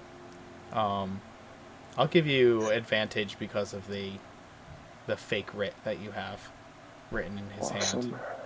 It doesn't and recreate his seal, does it? It just recreates script in his hand, doesn't it? it is, yeah, it is his handwriting. It's just his handwriting, but there's no seal. Yeah, no seal. Okay, then just give me a straight deception roll, no advantage. All right.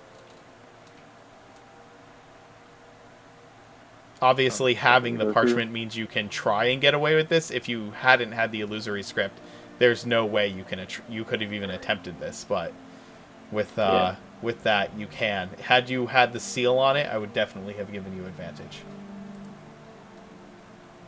I mean, 14. Okay. I'm going to roll his insight. Well, okay. Awesome. All right. 4 days. I greatly appreciate it. You will be praised for your services. He just kind of grunts. Haven't I seen you around town some time ago with that woman? Which woman? The cleric. Cleric? I've known many women. I don't seem to recall this one.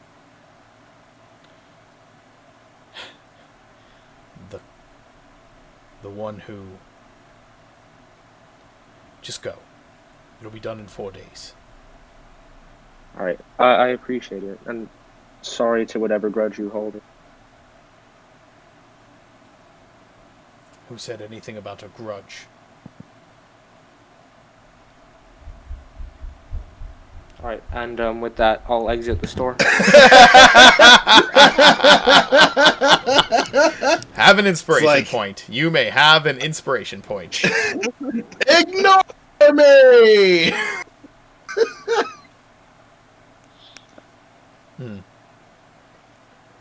You, So yeah, the two of you get what you need, and as you do, you see, as you kind of move into the square of the town, you see Angus, Vasir, and Sarani like coming back from the docks. Angus, have you informed your fellows? What would you be informing your fellows of what took place, or would you be waiting to do so until everyone was together? I think, yeah, wait till everyone gets together to give the rundown on how the meeting went. All right, so you guys are approaching the center of town where Mirth and Luna are just finishing up their business. So how is Sarani being perceived? Because I didn't put the mask and shit back on. People are freaked out. Like imagine like people ushering their children inside, kind of a situation. Hey, Sarani, you know your cloak, your mask, all that stuff. You might want to put that stuff back on. Actually, you know, at this point, it's probably a little bit too late. Everybody knows. If you want me to get them, they're still with the head. Nah, it's probably not. It's probably not. You want me to get the head? I mean, that's probably something that we should probably get out of here. It might be infected, so just generally, that's probably a good idea. Yeah, that's up at the mayor's estate still, isn't it? Yes, we left it on the table. Did anybody remove the head from the mayor's table, or did you guys all leave it there? I left it there. I think we left it there. Okay. None of us talked about who picked it up, so it's still there. All right. I was under the assumption, Sarani's under the assumption that Angus had to deliver it to him. That was like the thing, right? Yeah, there's a rotting priestly head sitting on a table outside the mayor's house. Yes. The only reason I had it in my pack was to bring back proof that Shabbat was dead. So once that was done, it was like, yeah, I'm not carrying this thing around anymore. I can imagine like the mayor's manservant picking it up like daintily with gloved hands and like walking it over to like some plot of a like garden or something that the mayor has in the back of his estate and just kind of like dumping it into a hole and filling it. The manservant was still inside, so I'm gonna go back and get it Okay, that's fair. because they told I me. just I seriously hope it was the servant who found it and not one of the daughters coming out to check on their dad. Oh, yeah, finding the severed head. Just His youngest daughter is like 9-10 years old, so if she came out and saw it, you'd just be hearing a lot of screaming happening. Okay, so Ronnie's gonna go back.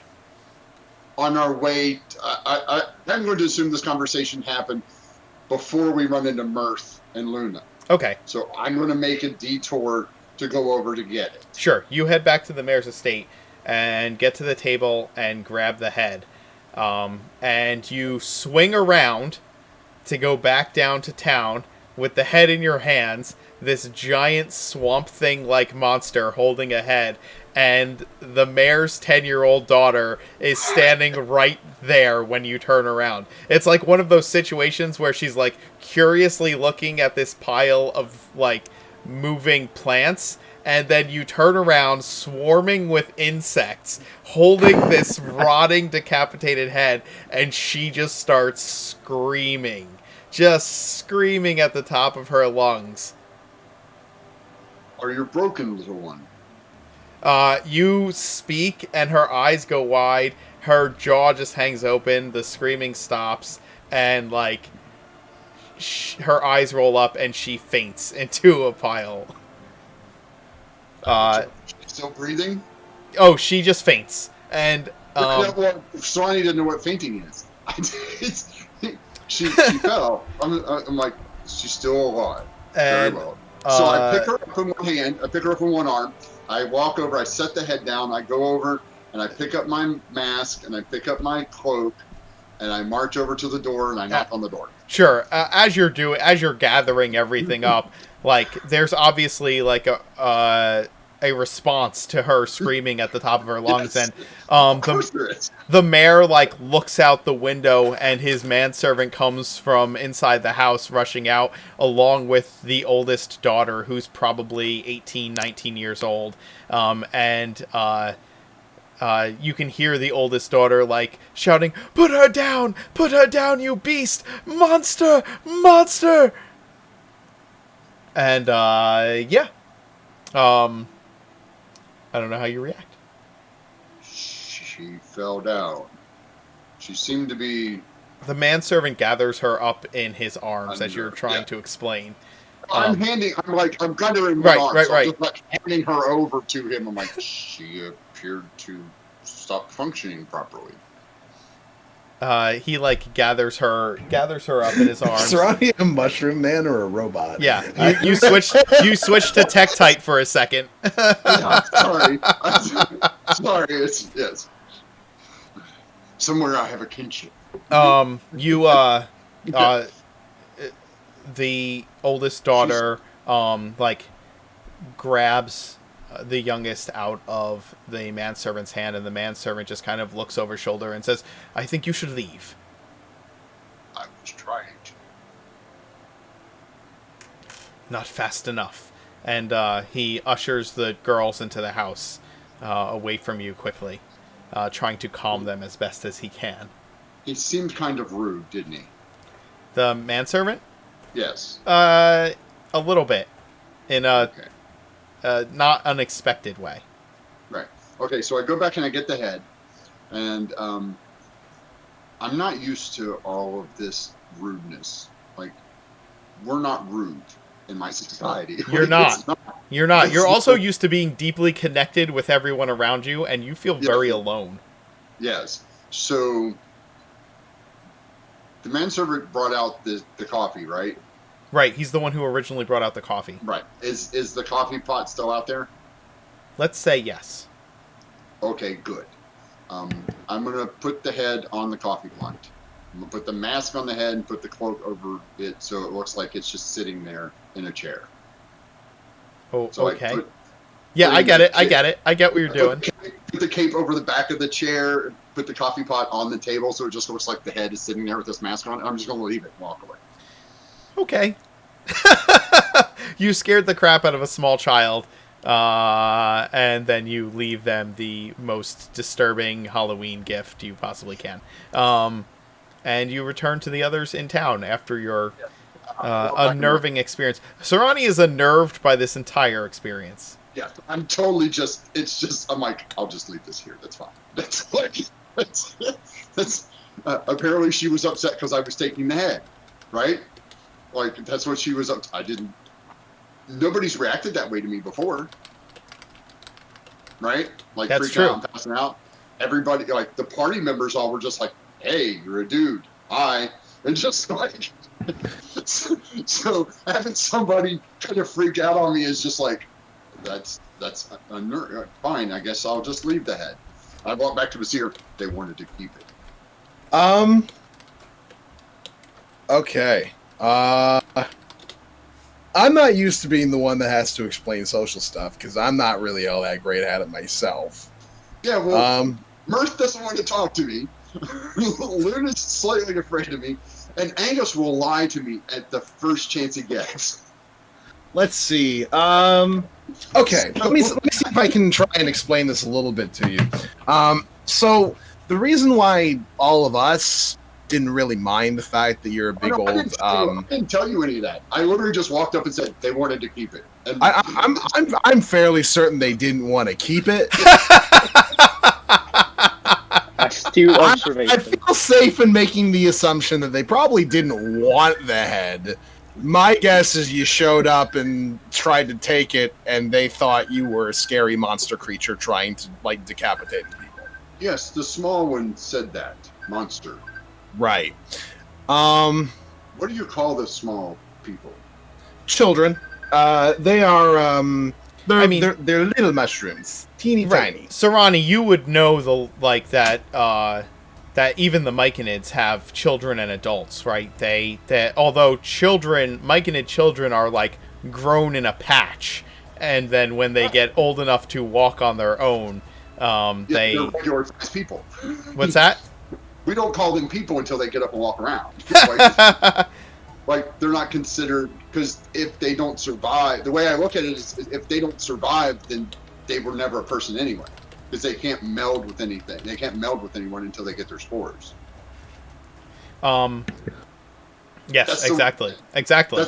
So they wouldn't be considered people, at least not to me, not the way I understand things. Sparks' player says, welcome to the Traumatizing Children Club. Yeah. Okay. Okay, Let's see. All right.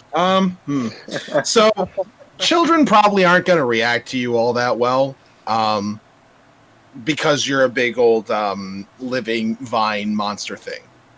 At least to them. To me, you're just a guy who's confused. But that's fine. Sarani is literally a child.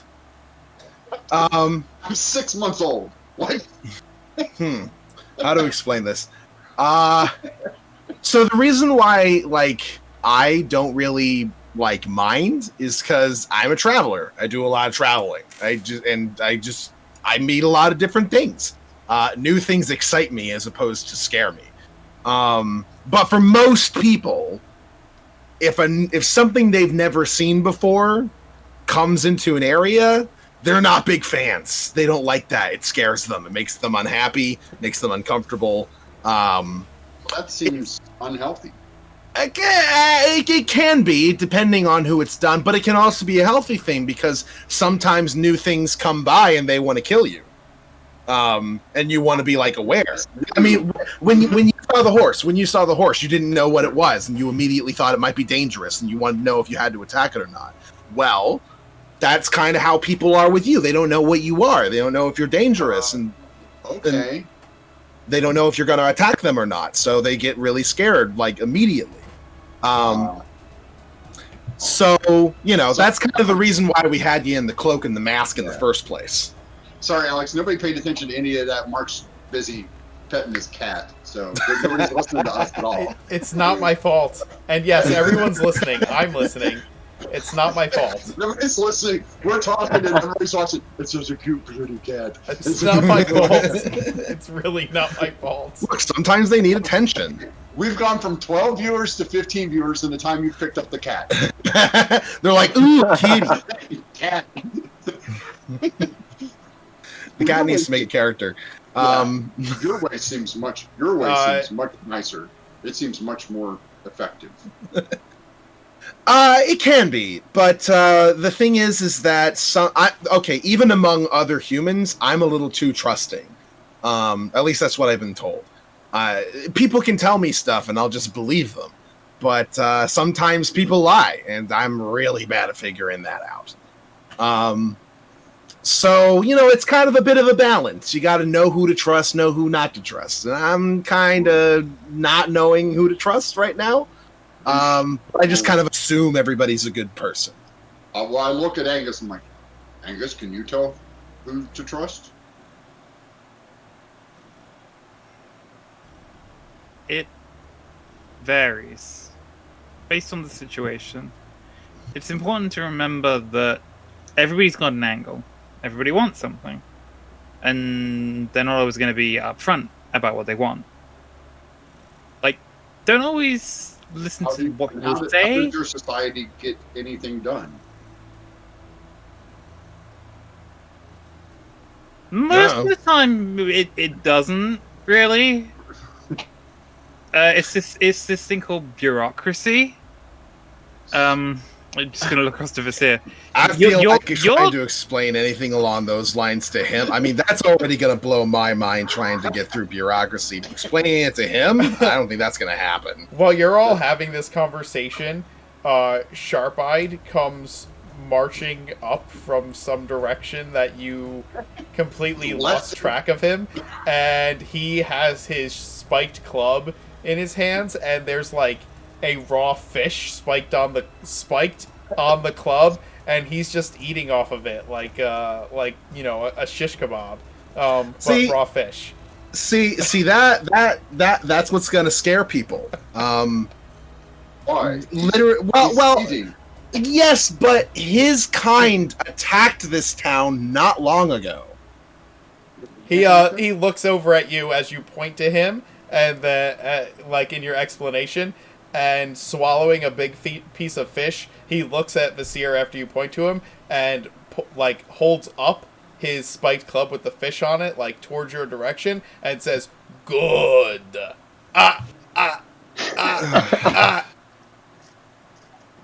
See, this is kind of going to be our issue moving forward if we have to deal with people. You don't really have a whole lot of experience with it. I'm not great at it. And he can't even speak our language, so this is just not going to go great. I don't think this is... teach him your language. How come you don't teach him your language? Well, I don't know how to teach somebody languages, honestly. It doesn't... I don't know. I guess you grew up around the Myconids. They have spores that do the whole weird telepathy thingy. We have to learn each word in turn and cram it in your brain and figure out how it works. And most people aren't good at doing that. Kids, Vasir was explaining kids to you earlier, right? Yeah, most kids learn the language that the people around them speak. And it's easy for them to learn it when they're kids because the brain is wired that way, where it picks up the words easier, and then that becomes the language that they speak most commonly, and so it becomes harder to learn other languages because. Does that make sense? It's hard Absolutely. to learn languages. Sonny says absolutely. Holds up 2 thumbs and goes. Oh, well, at least he's getting hand gestures down, well, body gestures in his. But I mean, to be example. fair to Sharp-Eyed, he's picked up a little bit while he's been with us. I mean, he knows good and bad. I don't know if he knows good or just that he knows that we use the word good. But that's kind of the way that babies speak at first. They learn a word, and then they use the word, and then figuring out how to use it correctly sort of comes later. I guess that's some improvement. He finishes the fish on his spiked club and then like slams the spikes that have the fish guts on it into the dirt road and kind of drags it back and forth to clean the fish guts off of the spikes, and then examines his club and pulls out a whetstone and starts sharpening the spikes on his club that are dulled out, Sir Ronnie looks like at- right in the middle of the Oh, you street. get- when he wipes that stuff up, Sir Ronnie looks and goes, "You don't want that? I'll eat that." And he reaches over and grabs it and just kind of. People have like given you all the widest berth. Those people who are still in the street. It might be a good idea if Sarani and Sharp Eye maybe didn't stay in town while we're trying to talk to everybody. I was thinking the complete opposite. I think it might be easier to convince people to leave if we tell them that there's more of these guys coming. We can use that as a second resort. I don't know. My first thought is not to try and intentionally scare everybody or intimidate them. I try to talk things out first. Sure. Well, speaking of talking, aren't we going to go see that blacksmith person? Yeah, that was next on the list, but then you decided to go up to the mayor's house and grab a head and scare people. But you said to go with it. Yeah, that was my bad. Well, it's Angus's fault. He should have picked up the head when he was done with it. So you're not getting ahead? I'm sorry. We're rather behind at the moment. I'm sorry. I'm really sorry. I'm giving myself a disadvantage on my next one. I would have let you just have a regular roll if you'd have added a rim shot. I'll see myself out. And you didn't. So, no rim shot, no tip. That's Okay. I'm gonna go talk to the blacksmith guy now. Probably be a good idea. Sarani, maybe you not come. Cause he's kind of traumatized. He's not having a good time. And you know, mushrooms are kind of part of the blame. So I mean, and probably not a great Sarani idea. is covered in fungus, like covered in it. I'm a walking swamp. Yep. I'm just thinking that maybe it'd probably be best if you didn't come with me to the blacksmith. I'm going to ask Sharp Eyes. I don't know if he understands me. Does he speak Primordial? Does he speak Primordial? That's a good question. I have to remember his languages.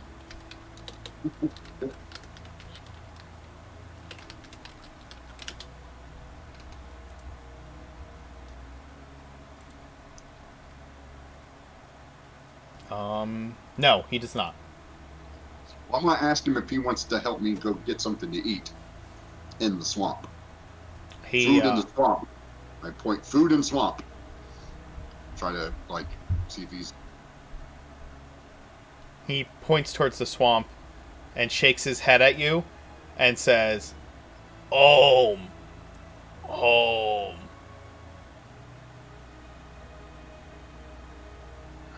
Like, from what you gather, like you point to the swamp and say food in swamp, and he says, "No, that's not food in swamp. That's home."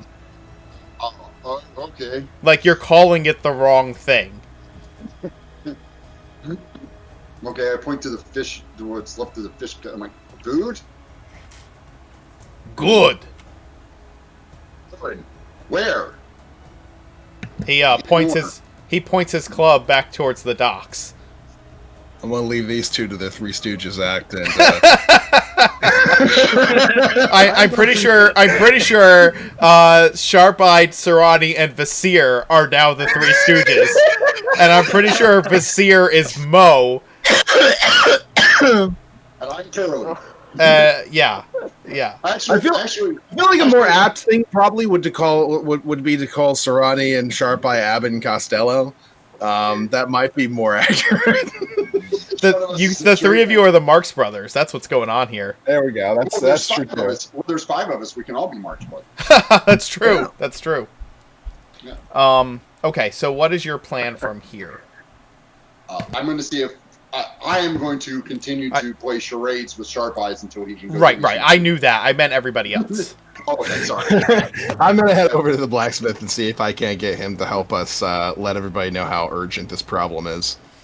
Okay. Yeah, I'm going to go to the blacksmith as well. I need to stock up on crossbow bolts, and if he sells oil as well, I could do with some more flasks of oil. Okay, and Angus, have you told oil. anybody what you've spoken about? I guess you haven't told anybody yet what you spoke about with the Yeah, Iron no, Oaks. we're waiting to meet up, so we're hoping and assuming that we're going to run into Well, Luna and Math. you have. Like, you've run into Luna and Mirth, but Luna kind of walked off to the side for a bit. I figure we'll end up rendezvousing back at like the tavern by the end of the day anyway. Sure, but you're walking towards the blacksmith, and they're coming out of the blacksmith. Or at least Mirth is coming out of the blacksmith. And Luna comes out from around the side of the blacksmiths. That's probably not a great sign.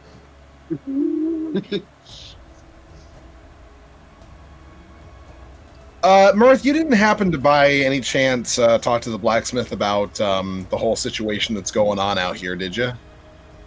No, absolutely not. Sorry, Okay. honest. Was Luna in there with you? I don't think so. All right. Well, I think I can handle this then. So long as Sure that you can. didn't happen. No, Huh? Luna comes out from around the other side of the, like, around the side of the blacksmith's building and meets up with the rest of you. If you want some free money, I have a friend that the mayor gave to us after you turned away. What? Yeah, right here. And as I hand it to him, I'll whisper that, no, this isn't from the mayor. I made it. Don't. So yeah, Vasir, Mirth hands you a piece of parchment that's written in the mayor's in the same handwriting as the writ you have, that says that you all have access to his coin coffers and credit. There's no seal. Okay. I wink. There's no seal I on it. wink. And oh, does the other thing we received have a seal? Yeah. Okay. Does anybody happen to have a candle on them? I do. Great. Could I kind of reach out a hand? Do you mind? She hands you the candle and she asks about the copper. Were you able to purchase any? Oh yeah. I take the massive chunk of the spool of copper wire from my pocket and kind of lug it over at her. Okay, she'll take it and she'll say thank you and she'll step aside. Give her a thumbs up. The candle doesn't happen to just fortunately be the same color as the steel, right? Give me a D100 roll. Alright. Oh, the slash comes first. It's a magenta color candle. Oh, magenta color, okay. Sure. It matches the color. Oh, great. Alright. And I can... Oh, that's even easier, actually. I'm gonna melt the candle. I'll Okay. use either prestidigitation or green flame blade, just anything to just melt it. And then using prestidigitation, I'll use the option you make a color, a small mark, or a symbol appear on an object or a surface for an hour, and I'll perfectly replicate the mayor's seal in the melted wax. Okay. It looks very, very official. You now, when using this, if you're trying to con people out of money, but the way you did with the blacksmith, you'll have advantage on your deception checks while using this. Great. Mirth will chuckle and then wink at Vasir as he hands him the note and says, "Don't push it too far. I already scammed like 500 gold out of that guy." Scammed? Well, but put him in the possession of the eventual possession of. Based on the lovely conversation I had with Gerd a little earlier today, it sounds like relying on credit in this fashion is something that Mayor LeBeau is known for. It is. Apparently, If you guys don't... he owes Gerd 2,000 gold pieces, and if we are able to collect that money from the mayor for him, Gerd has agreed to help defend any travelers on the road. And he's given us a time limit of a couple of days. I'm not really okay with the whole idea of scamming anybody. Hey guys, We're not- continue for a minute. I need to run and check on something. You guys can continue to roleplay. I will be right back. Sorry. Look, Arms, the point is it's a long-term monetary distribution, and it's for the good of the people. I don't know what any of those words mean, but I'm pretty sure doing bad things for the good of the people doesn't mean much if you're doing the bad things. It's not bad things. He's a wealthy man. It's better suited to have those repurposed elsewhere temporarily. But you don't know if he's going to get him. Save the Blacksmith does like some stuff for you, and it gives you so much money. Or at the very least, it's worth so much money. What if he doesn't end up getting paid for that because it was made under a lie? Then he's sad, and everybody else goes home. Well, that's not okay. You just leave if you're so worried about stuff. That's what I do. I'm not Works so trying to far. leave before we make sure that everybody else is going to be safe. Well, that's what we're doing. I'm going to tell him you lied to him. Okay. I didn't lie to him. You did. This isn't real. Okay. It's... You it literally is- told me that you scammed him. Okay, I repurposed the mayor's money to our own needs without warning him in advance. The mayor's credit, I will point out. If he, Yes. as a businessman, is going to choose to accept credit, then he takes the risk that that credit might not be good. Well, If maybe he doesn't know about that, about it. I don't know. Listen, the word scamming was used. Scamming bad. I know this. It was slip of the tongue, my friend. I did slip of the tongue. That's what happens when liars are feeling guilty. Old times die hard. I think What can I say? having heard your objection, I think it is a good idea that we hear from the mayor's perspective. If he has the funds to back up this line of credit that he apparently regularly makes use of, then maybe we can overlook Mirth's slight abuse of the situation. Only if both Mirth and Luna can confirm that the mayor's willing to pay for this stuff. I can. He is. I It was says right there. Ah, this is not real. You already showed me that. Look, use it or not if you want to. I'm going to go grab a drink. By the way, this is about the size of the spool of copper that Mirth hands to Luna. I can see. Oh my gosh, that's huge. I mean- Nice. It could be bigger. It could be on one of those big. Well, no, it could be on one of those. Oh, It could be on one of those coffee table size spools. No, it's not like a coffee table sized spool. It is. no, it's small. Hand It- size. It's like a hand sized spool. It's Yeah. yeah. Is that enough? The spool that I'm looking at right here that reminds me of the spools that people would use to sort of like go from the top to the bottom of a telephone pole. Yes, that's exactly about the size that we're talking about. Wow. Is that enough copper for you ears?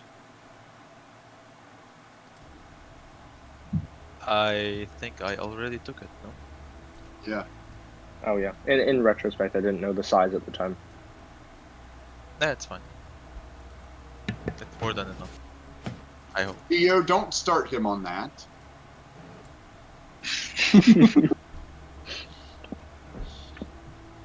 Well, I'm gonna go tell the blacksmith to put a hold on whatever it is that you're supposedly paying him for. I'm not paying him anything. That was the point. Than what the mayor is supposedly paying him for.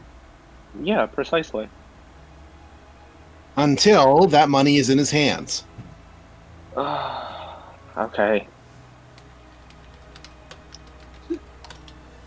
And not stolen from the mayor. I didn't steal anything yet. Okay. That's what I'm saying. Just because I say he has to have the money in his hands doesn't mean you go steal from the mayor to put the money in his hands. Okay, stealing is bad. No stealing. Oh my god. You would hate what I've been doing for the last decade and a half. Probably, Sorry. just don't tell me. Yeah, good idea. Oh, that means you can't hear what my story is. So excited to tell you. There was this one time with a lamp. I'm so glad everybody in this party is a raging adult.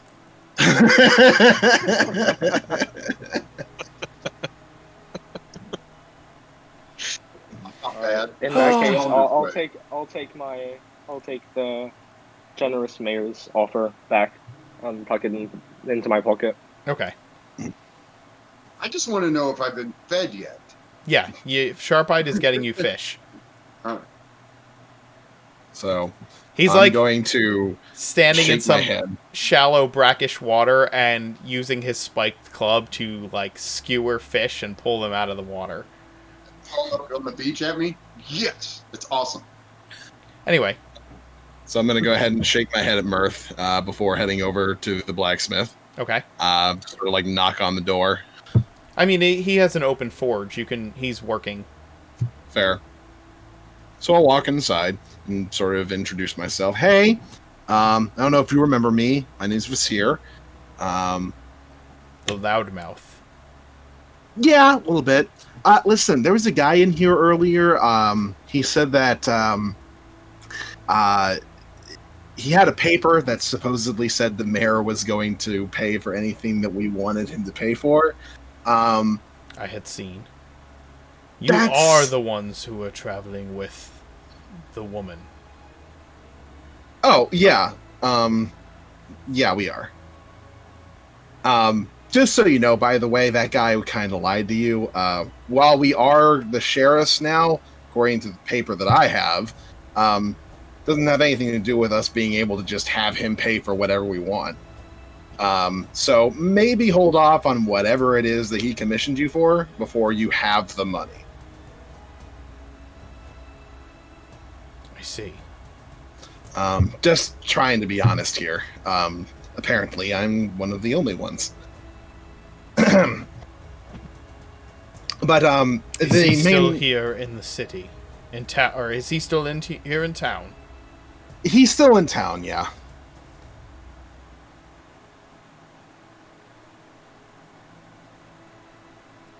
Tell him I have his commission for him early. You're not going to do anything bad to him, are you? He stole copper wire from me already. I would like that returned. I can pay for that. How much is copper wire? How much with how much he gave you? The whole room.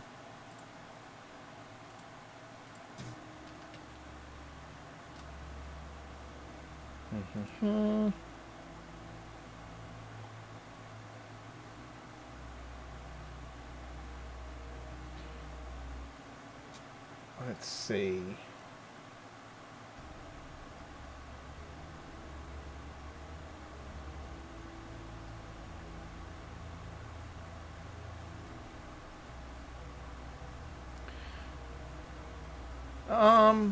I'm gonna say it's probably like 15 gold worth. 15 gold worth of copperware.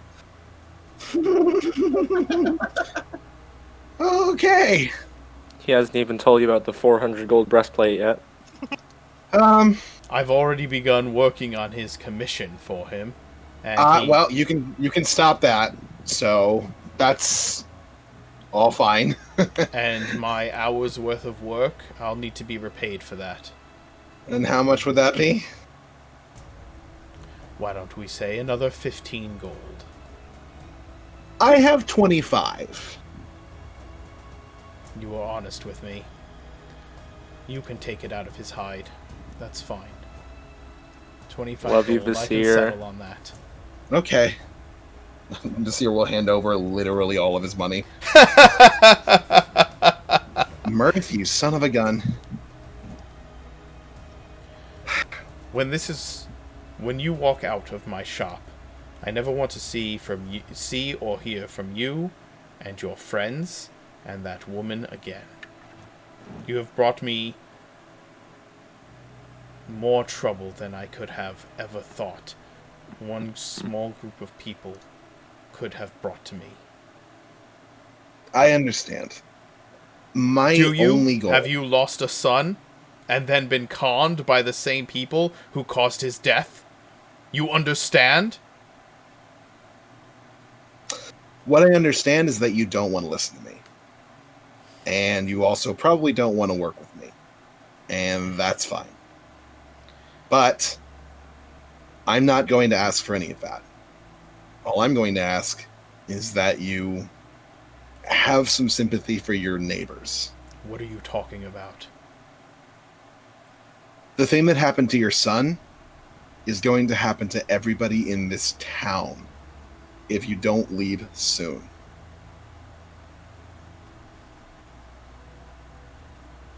He's Now, stops speaking and just kind of tight-jawed. You can see, like, that vein pulsating in his jaw, and he's clenching hard and just listening.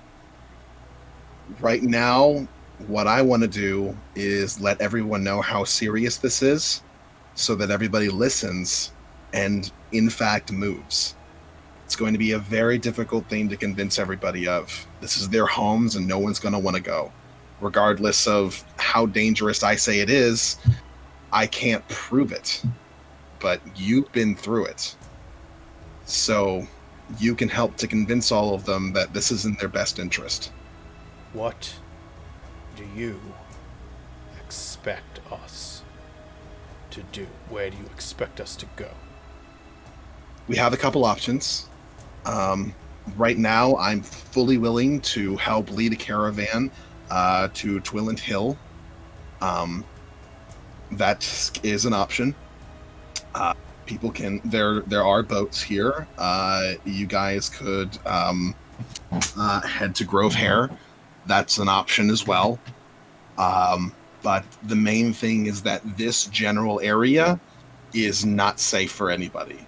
And it's going to get way worse real soon. Like my son, you say. Probably even worse than that.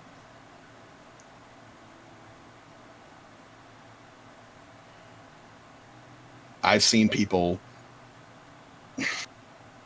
placed into the ground with fungus growing out of them while they still live. Tortured. He crosses his arms in front of him. He's not oppositionally, but considering what you're saying. Going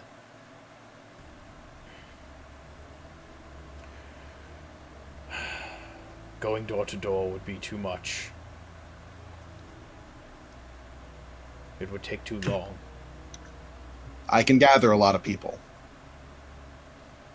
You should At the very least for an announcement. You should do that.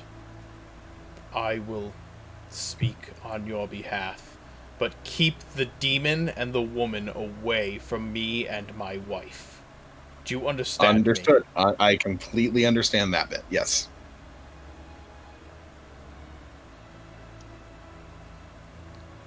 When do you intend to gather everyone? Sometime within the next week. Probably before a full week passes, I'll be able to let everybody know that there is going to be a sort of town meeting that needs to be attended. At the very least, I can convince everybody to hear us out. Not everyone will be willing to go. Well, let's hope we can convince as many people as possible. For their sake. You're asking me to leave my livelihood behind. My home. Others, I have seen what this is. You have brought that to my door. Others have not. They will be harder to convince.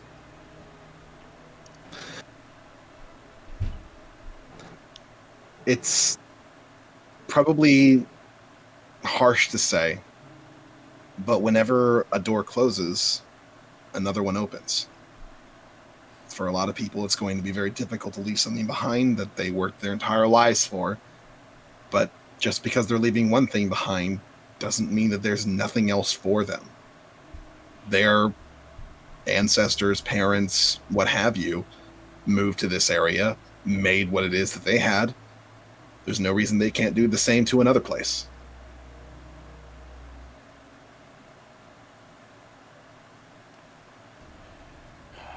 Just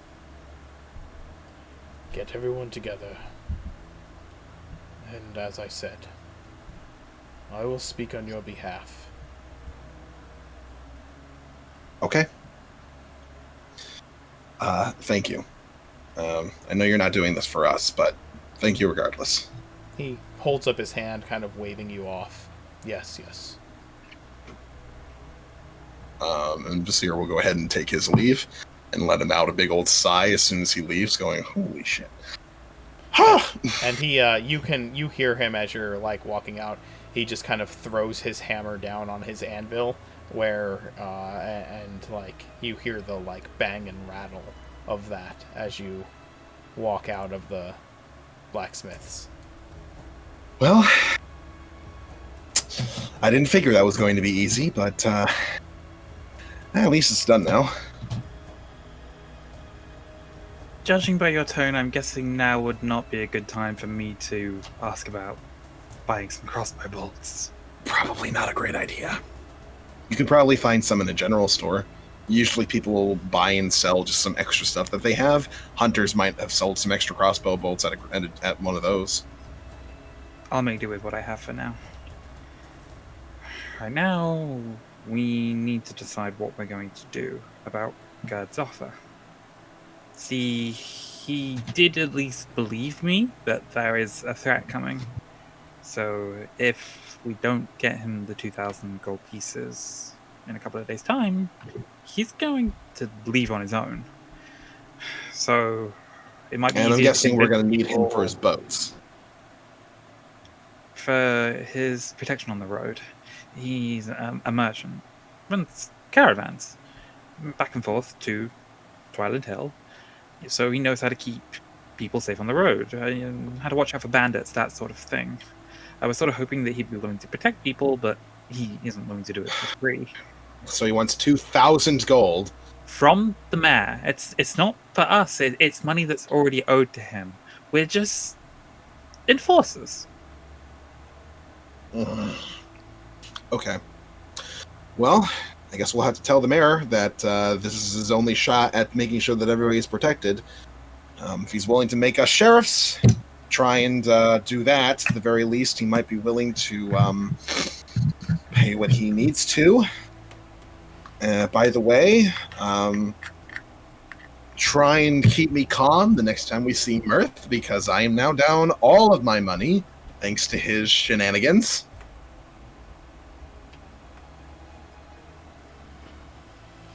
About this time, Serrani and Sharp Eyes come wandering back up. I've got just fish scales just dangling all over me. Like a fish scale just kind of like hanging off the side of my shoulder. I just like picked him up, bit into him until I could get everything I could, and just threw him down. And Luna, you got my response, correct?